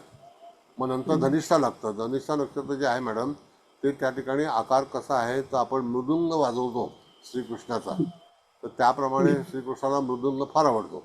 मग तशा तऱ्हेने मृदुंगाच्या आकाराचं ते धनिष्ठा नक्षत्र आहे. मग त्याच्यानंतर तुम्ही बघितलं तर अनुराधा, नंतर ज्येष्ठा, मग मूळ, मग पूर्वाषाढा, उत्तराषाढा, श्रवण, आणि मग 6वं नक्षत्र जे आहे ते धनिष्ठा आहे. मग 7वं शततारका तुमच्यासाठी वाईट आहे, वध आहे. मग अशा तऱ्हेने ताराचक्राचे स्लॉट्स जे आहेत त्याचा विचार हं. आपल्याला करायला लागतो. बर हो. नमस्कार सर. नमस्ते, बोला. मूळ पत्रिकेत सर एखादा ग्रह उच्चेचा आहे आणि गोचरीत नीचेचा आहे, किंवा उलट मूळ पत्रिकेत नीचेचा आहे आणि गोचरीत उच्चेचा आहे, तर मग प्रिडिक्शन मध्ये कसा फरक पडेल सर? सांगतो, माझ्याकडे अनुभव आहे. जसं की सुनील गावस्करकडे आपण जाऊया. सुनील गावस्करचं मकर लग्न, आणि मकर लग्नाला गुरु नीचेचा होतो की नाही, आणि तो लग्नी आहे. सगळ्यात पहिला क्रिकेटर आहे की ज्याने सगळ्यात जास्त सेंचुरी काढल्या. अधिकतम सगळ्यात पहिला मनुष्य आहे की ज्याने खेळामध्ये सेंचुरी काय असते हे दर्शवलं, कारण त्याचा मंगळ पंचमात आहे. स्पोर्ट्सचा कारक कोण आहे, तर पंचमेश आहे. चतुर्थेश कोण आहे, तर पंचमेश आहे, आणि तो वृषभ राशीत आहे. त्याच्यावरती पूर्ण गुरुची दृष्टी आहे, म्हणून तो क्रिकेटमध्ये भाग्यवान ठरला. आणि सगळ्यात पहिला जगामध्ये 25 सेंचुरी काढणारा मनुष्य त्याचा लौकिक झाला, आणि त्याला क्रिकेट टफ होतं, नॉट सो इझी. अधिकतम एवढ्या लहानपणी हिंदू कॉलनीमध्ये गल्लीबोळात खेळणारी व्यक्ती जागतिक दर्जावरती खेळायला सुरुवात झाली. त्याची रास आहे धनु. राशीस्वामी लग्नी जेव्हा येतो तर त्यावेळेला त्या ठिकाणी जातकाच्या जीवनामध्ये एक प्रतिष्ठा तयार होते, आणि गुरु हा धर्मत्रिकोण, मुख्य त्रिकोण, भाग्य त्रिकोण याचा कारक आहे, म्हणून त्याची दृष्टी भाग्यावर आहे, पंचमावर आहे. तर त्याला घडवलं कोणी, तर त्याचं जे घडवणं आहे ते खेळाने, स्पोर्ट्सने, कारण त्याला मंगळ पंचमात वृषभेचा आहे, त्याच्यावरती पूर्ण गुरुची दृष्टी आहे, आणि गुरुची दृष्टी भाग्यस्थानामध्ये. मग आता इथे जर एखादी व्यक्ती आपल्याला सांगायला लागली की नीचेचा गुरु काही करू शकणार नाही, मग त्याला उत्तर काय?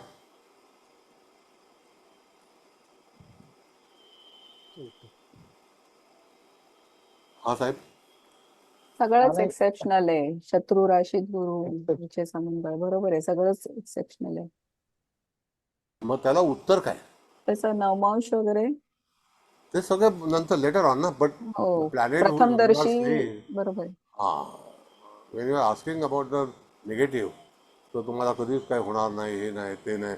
आजही तो जिवंत आहे, सगळं व्यवस्थित आहे, पेन्शन आहे, in crores of rupees is having lot of enjoy in a life because of first house गुरु. आता तो फर्स्ट हाऊसला गुरु जो आहे, गुरु आहे, म्हणून त्याचं कुठेतरी तिथे त्याचं पुण्य आहे की हा जागतिक पहिला क्रिकेटर आहे की ज्याने लगातार सेंचुरी केल्या. त्याच्यानंतर दुसरा भाग जो आहे तो तुम्हाला सांगतो की सचिन तेंडुलकर शिवलग्न आहे, आणि षष्ठस्थानामध्ये मंगळ गुरुची युती आहे मकर राशीमध्ये, तो नीचभंग राजयोग आहे, कळलं का? आणि नीचभंग राजयोग असल्यामुळे त्या ठिकाणी शिवलग्नाला षष्ठस्थान बलवान झालं. मंगळ स्पोर्ट्सचा कारक आहे, मंगळ चतुर्थेश आहे, आणि शिवलग्नाला मंगळ भाग्येश पण आहे, आणि तो गुरुयुक्त आहे, आणि नीचभंग राजयोगामध्ये आहे, पण तो गुरु नीचेचा आहे, मंगळ उच्चीचा आहे. Got it? मग पत्रिका निकामी कशी? सचिनची रास पण धनुच आहे, आणि पंचमात चंद्र आहे. मग गुरुची दृष्टी दशम स्थानावरती आहे, कारण धन त्रिकोणातला गुरु आहे. धनस्थानामध्ये कुंभरास आहे, त्या ठिकाणी जी रास येते शिवलग्नाला ती कन्या आहे, आणि he is a commercial. Sunil Gavaskar जेवढ्या याच्यामध्ये ॲडव्हर्टाईजमध्ये नसायला, त्याच्यापेक्षा कितीतरी पटीने ॲडव्हर्टाईजमध्ये, जाहिरातीमध्ये सचिन तेंडुलकर आलेला आहे. त्याला कारण अकॉर्डिंग टू हॉरोस्कोप कल्याण राशीवरती गुरुची दृष्टी आहे, म्हणून सगळ्यात पहिली जाहिरात वस्त्राची केली होती, वस्त्र, गारमेंट, कळलं? हे असे योग असतात, ते आपल्याला कथन करायचे असतात. दिस इज अ रिअल ॲस्ट्रॉलॉजी. म्हणून पत्रिकेचा अनुभव आपल्याला पाहिजे. वेद वगैरे आहेत, दॅट इज टेम्पररी. एक ग्रह दुसऱ्याला वेद घेतोय, इट्स अ टाईम बिंग, त्यावेळेला त्रास होतो माणसाला. असे अनेक लोक त्रासामध्ये येऊ शकतात, अनेक लोक विद्वान होऊ शकतात, असं आहे. मग त्याकरता तुमच्याकडे अनुभव हा पक्का पाहिजे. मनात वाईट वाटून घेऊ नका, मी स्पष्ट वक्ता आहे म्हणून. नाही सर. Thank you sir. थँक्यू.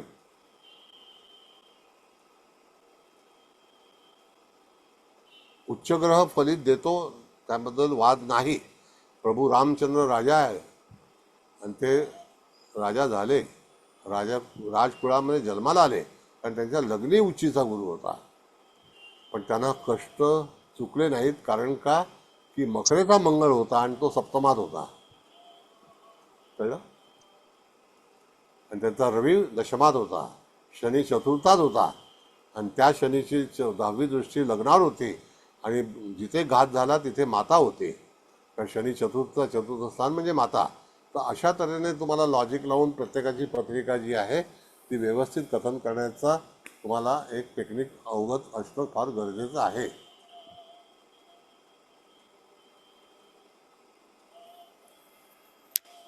ताई बोला. नागरगोजे साहेब, काय विचारायचं तुम्हाला, विचारा. काय नाही सर, काय झालं मागच्या शनिवार रविवार मी पंढरपूरला होतो, त्याच्यामुळे मी रेकॉर्डिंग ऐकलंय. आणि आजही मी आता ड्रायव्हिंग करतोय नाशिक वरून पुण्याला चाललोय. तुम्ही गाडीतून प्रवास करताय ते दिसतंय आम्हाला. नाही मी गाडी ड्रायव्हिंग करतोय. अरे मी स्वतः बापरे, ड्राईव्ह करतोय. अरे बापरे, मग नका बोलू नका, बोलू नका. नीट सुरक्षित प्रवास करा, कुठेतरी माइंड डायव्हर्ट व्हायला नको. हा काय, माइंडली स्ट्रॉंग आहे मी एकदम. नाही नाही असं नाही, ते कशा केवढ्याला पडेल. गाडीतून बोलायचंच नाही मोबाईलवर, हा नियम आहे सरकारचा, त्यामुळे नको बोलू. हा, फक्त ऐका ऐका. Okay okay. उगाच रिस्क नको ना. मग तुम्हाला त्या ठिकाणी ब्रेकअप जे आहेत, तर त्यावेळेला वेध करता ग्रह तुमचं आयुष्य बदली करू शकतो. कदाचित आयुष्यामध्ये घटना कदाचित, पण मूळ कुंडली जी आहे ती मूळ कुंडली बलवान असणं. एक साधं विचार करा तुम्ही, की एक ग्रामपंचायतमध्ये शिकवणारी व्यक्ती 3 वेळा उत्तर भारताची मुख्यमंत्री होऊ शकली, ह्याचा अर्थ पत्रिकेमध्ये योग होते ना. तिच्या लग्नामध्ये रविचंद्राची युती होती, अमावस्येचा जन्म होता आहे, होती नाही आहे, आणि सप्तमात निचेचा मंगळ आहे, पण लग्नेश राहूयुक्त आहे, तिथं मकर लग्न आहे. म्हणजे ग्रहांची पोझिशन जी आहे, त्यांना मिळणारं स्थान जे आहे ते फार महत्वाचं आहे. तर गावस्करचं आता तुम्ही म्हणालात म्हणून जस्ट थोडंसं आणखीन डीपली जायला बघितलं तर त्याचं नवमांशी ते ग्रह स्वनवमांशी आहेत, म्हणजे गुरु आणि मंगळ, त्याच्यामुळे त्याला जरा जास्त हे मिळालं असेल ना. येस येस, हे सगळं नवमाशामध्ये ब्रेकअप तुम्हाला ताईंनी जे संपूर्णपणे फलादेशाचं जी डायरी दिलेली आहे, नोट्स आहेत त्या, आणि अतिशय चांगल्या बनवल्यात त्यांनी. त्यांची नोट्स काढायची पद्धत म्हणजे तो कोणी हातच नाही पकडू शकणार, इतक्या सूक्ष्मपणे आणि इतकं शॉर्ट, म्हणजे पटकन लक्षात ठेवायला सोपे आहेत. खूप इझी करून टाकलाय अभ्यास खरंच. बरोबर. मेहनत घेणं आणि शेअर करणं दोन्ही गोष्टी खूप महत्वाच्या आहेत. अशा तऱ्हेने तुम्हाला त्या ठिकाणी जे गणित आहे त्याच्यावरती फलित अवलंबून आहे. म्हणून सर्वतोभद्र चक्र शिकताना तुम्हाला एंटायर खगोलीय स्थिती ही माहिती असेल तर तुम्ही ताबडतोब त्याचं उत्तर देऊ शकता. बिलकुल शोधायची आवश्यकता. मी तुम्हाला सांगितलं की पहिल्याच वेळेला की मी पहिल्यांदा कुंडली पाहिली, कुठले ग्रह कुठे आहेत, कुठल्या नवमाशामध्ये आहेत, ते कसे आहेत, कुठल्या दिशेला आहेत, कोणासोबत ते वेध करतायत, आणि त्या वेदाने जातकाला वेध लागणार आहे का ग्रहाला, का लागणार नाही. जर वेदाला वेध लागणारच नसेल तर मग तिथे काळजी करण्याची आवश्यकता नाही, असं आहे. पण मूळचे ग्रह जर चांगले मंगलांशामध्ये असतील, पंडितांशामध्ये असतील, कृपांशामध्ये असतील, धनांशामध्ये असतील, तर त्या ठिकाणी तुमच्या जीवनातला चांगला फलादेश हा निश्चित आहे, असं आहे. आटले साहेब दिसतच नाही पुढे. नमस्कार सर. आटले साहेब मला दिसतायत. नमस्कार सर. नमस्ते नमस्ते. ही जरा रेंज कमी आहे आज, जरा रेंज कमी आहे, रेंज. Okay okay. हा सर. देवारे सर. हा बोला. हा, कर्क रास, पुनर्वसू नक्षत्र, चतुर्थ चरण, आणि तो धनांशात येतो. हो तिचा त्या अंशाचं नाव आपलं धनांश आहे. हो म्हणजे पारंपरिकला आणि आपल्या सर्वतोभद्रप्रमाणे नाव पण उत्तम. म्हणजे तो वर्गोत्तम नवंश किंवा धनांश. म्हणजे त्या ह्याच्यात जर एखादा ग्रह आला, ऑफकोर्स Yes. माझ्या समोर आता कुठली कुंडली नाही, पण याचा नक्कीच चांगला इफेक्ट होईल. किंवा कोणी तिथे वेध नक्की. घेईल, किंवा जन्मतः जर असला गुरु किंवा शुक्र किंवा धनेश किंवा लाभेश, तर त्याचा हो. आणखीन चांगला उपयोग होईल. म्हणजे ते धनांश नक्की. नावून कळतं असं. हो हो धनांश म्हणजे आहे असं लॉजिक लावायला हरकत नाही ना. धनांश आहेत. बघा हो. पुनर्वसू नक्षत्र, विशाखा नक्षत्र, पूर्वा फाल्गुनी, हो. पूर्व भाद्रपदा नक्षत्र, याचे सगळे चरण जे आहेत ते अतिशय चांगले आहेत. हा बरोबर. मघा नक्षत्राचे चारही चरण चांगले आहेत. हो हो हो पण मूळ नक्षत्राचे 4 चरण चांगले नाहीत. पहिला तस्करांश आहे, हो त्याच्यानंतर मग भोग्यांश आहे, मग मूळ नक्षत्र बरोबर. आणि त्या ठिकाणी मघा नक्षत्र, आणि तिसरं नक्षत्र बरोबर. आहे ते अश्विनी आहे. तर अश्विनी नक्षत्र बरोबर. सुद्धा पहिला तस्करांश आहे. बाकीचे हो सगळे चरण जे आहेत ते चांगले आहेत. बरोबर. असं म्हणजे त्या ठिकाणी तुम्हाला चरण हे कॅल्क्युलेट होतं आणि तिथे निश्चितच तुम्हाला तसा फलादेश मिळतो. तस्करांश म्हणजे हो आपण स्वतः चोर असणं नाही, तर हो यथाकदाचित जातकाच्या जीवनामध्ये त्या ठिकाणी यथाकदाचित आपलं साहित्य, आपलं धन एखादी व्यक्ती बुडवण्याची शक्यता असू शकते.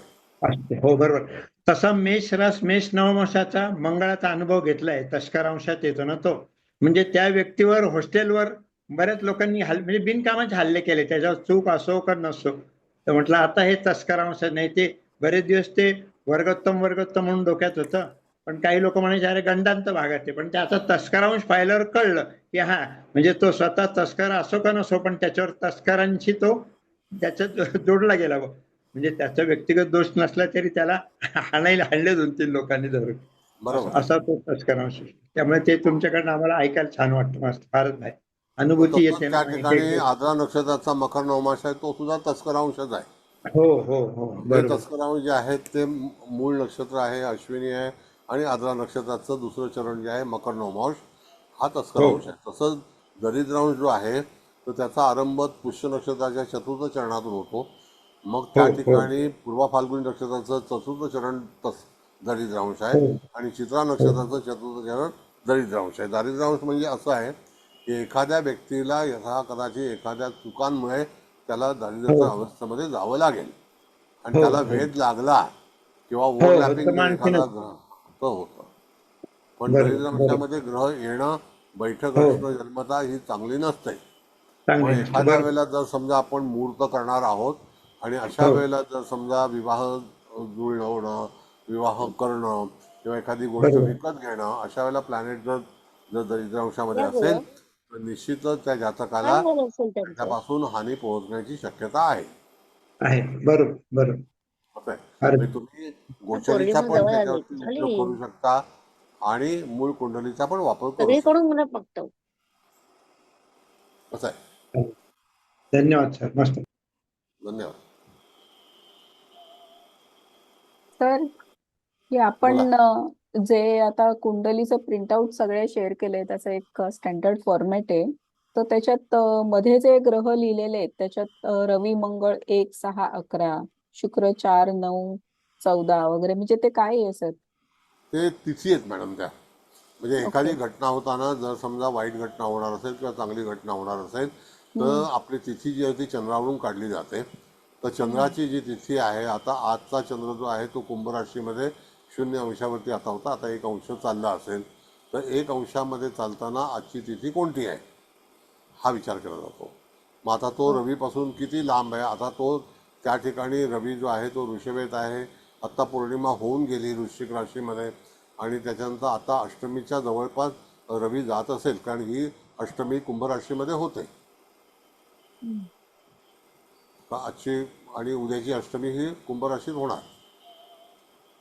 म्हणजे सर आणि आपण बर आणि बोला हा, बोला बोला सर, आणि ते जे अक्षरं लिहिलेली आहेत अवखडा चक्र वगैरे आणि आजूबाजूला, त्याचा हा. आता या फलादेशात काही उपयोग हो होणार आहे का हो हो उपयोग होणार आहे. तो गोचरीमध्ये? कसा असतो, गोचरी नाही, हा, प्रामुख्याने आपल्या मूळ कुंडलीमध्ये मूळ पण त्याचा कुंडलीतच विचार का? केला जातो. उदाहरणार्थ हम्म. आपण असा जर विचार केला की त्या ठिकाणी मंगळ हा कुठल्या सेक्टरमध्ये आहे, तर एखाद्या वेळेला तुम्हाला समजा दक्षिणेला मंगळ आहे असं आपण समजू, म्हणजे दक्षिण दिशा ही हस्त नक्षत्राची आहे, कारण चित्र आणि हस्त जे आहे ते दक्षिण दिशेला येतात. तर त्या ठिकाणी तिथे जर मंगळ असेल आणि तिथे व्यंजन जे आहे ते त्या ठिकाणी हस्त नक्षत्राचं, त्या ठिकाणी आपण बघितलं तर हस्त नक्षत्रामध्ये कुठलं नाव येतं, तर प नाव येतं, ठ. चित्रामध्ये आणि हस्तामध्ये नाव येणारं कुठलं, र त येतं. मग अशा वेळेला त्या ठिकाणी एखादी व्यक्ती तुम्हाला जर काही मिळवून देणार असेल तर त्याचं उल्लेख किंवा त्याचं जे रास आहे तर त्या राशीपासून तुम्हाला फायदा किंवा तोटा होण्याची शक्यता आहे. तर इन शॉर्ट कसं असतं मॅडम, म्हणतो की जन्म आपला DNA किंवा आपला जन्म होताना तर कुठल्या, जसं आता तुमचं ॲसेंडंट जर सिंह असेल आणि अनुराधा नक्षत्र असेल तर त्या ठिकाणी अनुराधा नक्षत्र हे कनेक्टिव्हिटी कशी आहे, तर त्या ठिकाणी तुम्हाला कर्क राशीला, वृश्चिक राशीला आणि मीन राशीला कनेक्टिव्हिटी चंद्रापासून आहे. तर चंद्र म्हणजे आईचं कुटुंब जे आहे, तर त्या कुटुंबामध्ये एखाद्या व्यक्तीचा जर मीन राशीचा वृश्चिक राशीचा चंद्र असेल तर त्या ठिकाणी कनेक्टिव्हिटी द च ह ड अशा या व्यक्ती तिथे जन्माला येतात, माहेरच्या म्हणजे आईच्या फॅमिलीमध्ये. कळलं का? आईचा परिवार, आहे, बरोबर आहे, आहे. बरोबर आहे ना? असं आहे. माझी मावशी आहे वृश्चिक राशीची, रेखा म्हणून तिचं नाव. हा मग तसंच हे येतं. सर, तुम्ही म्हणाले आता त्याप्रमाणे जर वृश्चिक राशी, अनुराधा नक्षत्राच्या चंद्रामध्ये जर वृश्चिक राशी असेल तर आईच्या कुटुंबामध्ये द हे अक्षर येतं, हे बरोबर आहे. मग ते अक्षर पिताचं किंवा भावाचं वगैरे असं सुद्धा असू शकतं का? कोणाचंही ते कुटुंब त्यांचं जे आहे, आईचं माहेर जे आहे तिथे असे नाही, लोक, आईचं माहेर का मुलीचं माहेर, म्हणजे मग त्या व्यक्तीचं माहेर? त्या व्यक्तीचं माहेर पण, म्हणजे तिथे त्या ठिकाणी. आता जसं मला सांगतो तुम्हाला मी की तुमचं लग्न कुठलं आहे, माझं कर्क लग्न आहे. मग कर्क लग्नाला सिंह राशीची व्यक्ती तुमच्या कुटुंबात जन्माला येणार, हे नियम आहे. हम्म, हम्म, हम्म. कळलं का? बर. असं आहे. माझ्या कुटुंबात सिंह राशीची नाही आहे, मेष आणि वृश्चिक राशीचे आहेत माझा मुलगा मग दोन्ही. त्याच्यामध्ये त्याची मुलं किंवा तुमच्या परिवारामध्ये येणारी हा, लोक, परिवारामध्ये ते सांगतो ना. सिंह राशीची बरोबर. सिंह लग्नाची व्यक्ती यदा कदाचित तुमचा जिथे विवाह होईल त्या विवाहाच्या अक्षरामध्ये तिथे मठ नाव असेल आणि त्या ठिकाणी एखादी व्यक्ती कन्या राशीची पण असण्याची किंवा मिथुन राशीची व्यक्ती असण्याची शक्यता आहे. असं आहे. मी पहिल्याच लेक्चरमध्ये तुम्ही सांगितल्याप्रमाणे, आता बोलल्याप्रमाणे, माझ्या मूळ इच्छा म्हणजे अश्विनी नक्षत्र वृश्चिक राशी आली आहे. तिचं नक्षत्र अश्विनी नाही, ज्येष्ठा नक्षत्र आहे, परंतु वृश्चिक राशी असल्यामुळे आणि वडिलांचं म्हणजे माझं नाव द मध्ये आलेलं आहे, म्हणून मी ते विचारलं की ते तसं हे होतंय का म्हणून. मग त्याचं कनेक्टिव्हिटी जर वृश्चिक असेल ना तर ती मीन राशी आलं ना. हा, आलं ना, म्हणून तेच बोलतोय ना. मग अशा धन्यवाद सर. धन्यवाद. अशा तऱ्हेने तुम्हाला जे नावरास आहे किंवा आणखी कोणाशी संबंध होईल, कुठल्या गावाशी होईल, तुमचा जन्म जो झाला असेल त्या ठिकाणी जर लग्न शुद्ध असेल तर लग्नाधिपती हा मीन राशीमध्ये असेल तर एखादं देऊळ असेल, त्या देवळाच्या जवळपास तुमचा जन्म होण्याची शक्यता किंवा गर्भ तिथे वाढला असेल, असं आहे. आणि शंकराचं देऊळ तिथे असणे, दत्ताचं देऊळ असण्याची शक्यता आहे. कळलं? माझं स्वतःच कर्क राशीचं म्हणता का तुम्ही? कर्क लग्नाचं म्हणताय? कर्क लग्नाचं आणि मीन राशी. हा, मग माझ्या जन्माच्या वेळेस माझ्या घरातच, म्हणजे आमच्या घराच्या बाजूला मारुतीचं मंदिर होतं. तुमच्या म्हणण्याप्रमाणे मारुतीचं मंदिर होतं तिथे. आता तिथे मी गावाकडे नाही, मी सध्या पुण्यात असतो, पण जन्माच्या वेळेस मारुतीचं मंदिर होतं तिथे, ही गोष्ट बरोबर आहे. जिथे गर्भ वाढतो तिथे आजूबाजूचं वातावरण पण सांगता येतं. सर्वतोभद्र चक्रामध्ये number of things you can explain. धन्यवाद सर. आणि आता ल हे अक्षर मेष राशीला येतं ना मग ल. ल अ ल ई. हा आता लचा आणि मग मीन राशीचा पण संबंध येतो.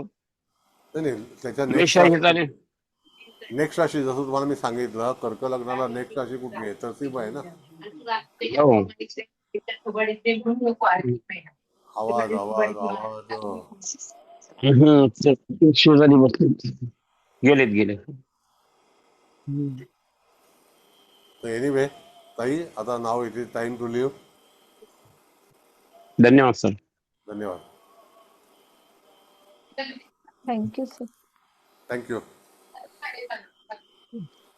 उद्या पण याच वेळेला सर. हो, आता उद्या. उद्या हीच कुंडली कंटिन्यू. नाही आता कुंडली बदलूया आपण.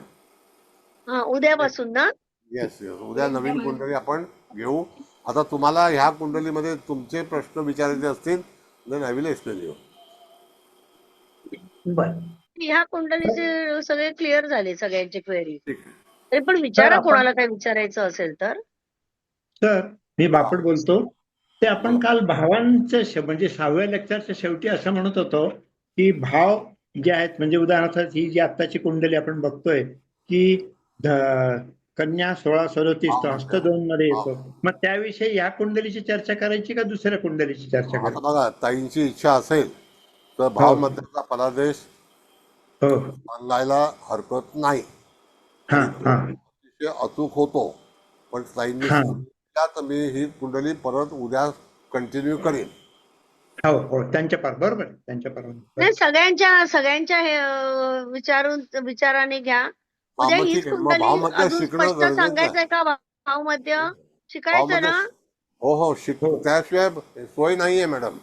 भावमध्ये आवश्यकता आहे. नवीन कुंडलीची घाई करताय मग ते भावमध्य होऊ देत ना आधी. ठीक आहे चालेल. मग उद्या हीच कुंडली कंटिन्यू मध्ये भावमध्य शिकणार आहोत आपण. ओके. म्हणजे मी काय केलं बोला. भावमध्याप्रमाणे नक्षत्र चरण आणि त्याचे अंश आपल्या इथे माझ्या इथे लिहून घेतले. म्हणलं आपल्याला कळलं तर माझ्या शोधायसाठी ते त्या याच्यात नाही सॉफ्टवेअर मध्ये. आता ऐका भावमध्य का शिकावं तर जेव्हा ट्रान्झिट मध्ये एखादा प्लॅनेट असतो आणि तो त्या ठिकाणी स्पर्श करतो त्यावेळेला काही घटना ज्या असतात त्या शिकायच्या असतात. हो चालेल नक्की. ट्रान्झिट मध्ये शिकणं गरजेचं आहे ते. ओके धन्यवाद सर. ताई नमस्कार. मी शुभम भवतु. थँक्यू. धन्यवाद. सर्वांना नीट समजलंय अशी अपेक्षा ठेवून आजचं आम्ही सांगता करतोय. उद्या पुन्हा ह्याच वेळेला 8:30ला 5 मिनिटं असताना सगळ्यांनी जॉईन व्हा. लेट होतात बरीच लोक. आणि आजच कुंडली आपण कंटिन्युटी मध्ये घेणार आहोत. त्याची नोंद घ्या आणि कन्फ्युज होऊ नका. शुभरात्री सर्वांना. होऊ दे. नाही. चला ओके. शुभरात्री. शुभरात्री.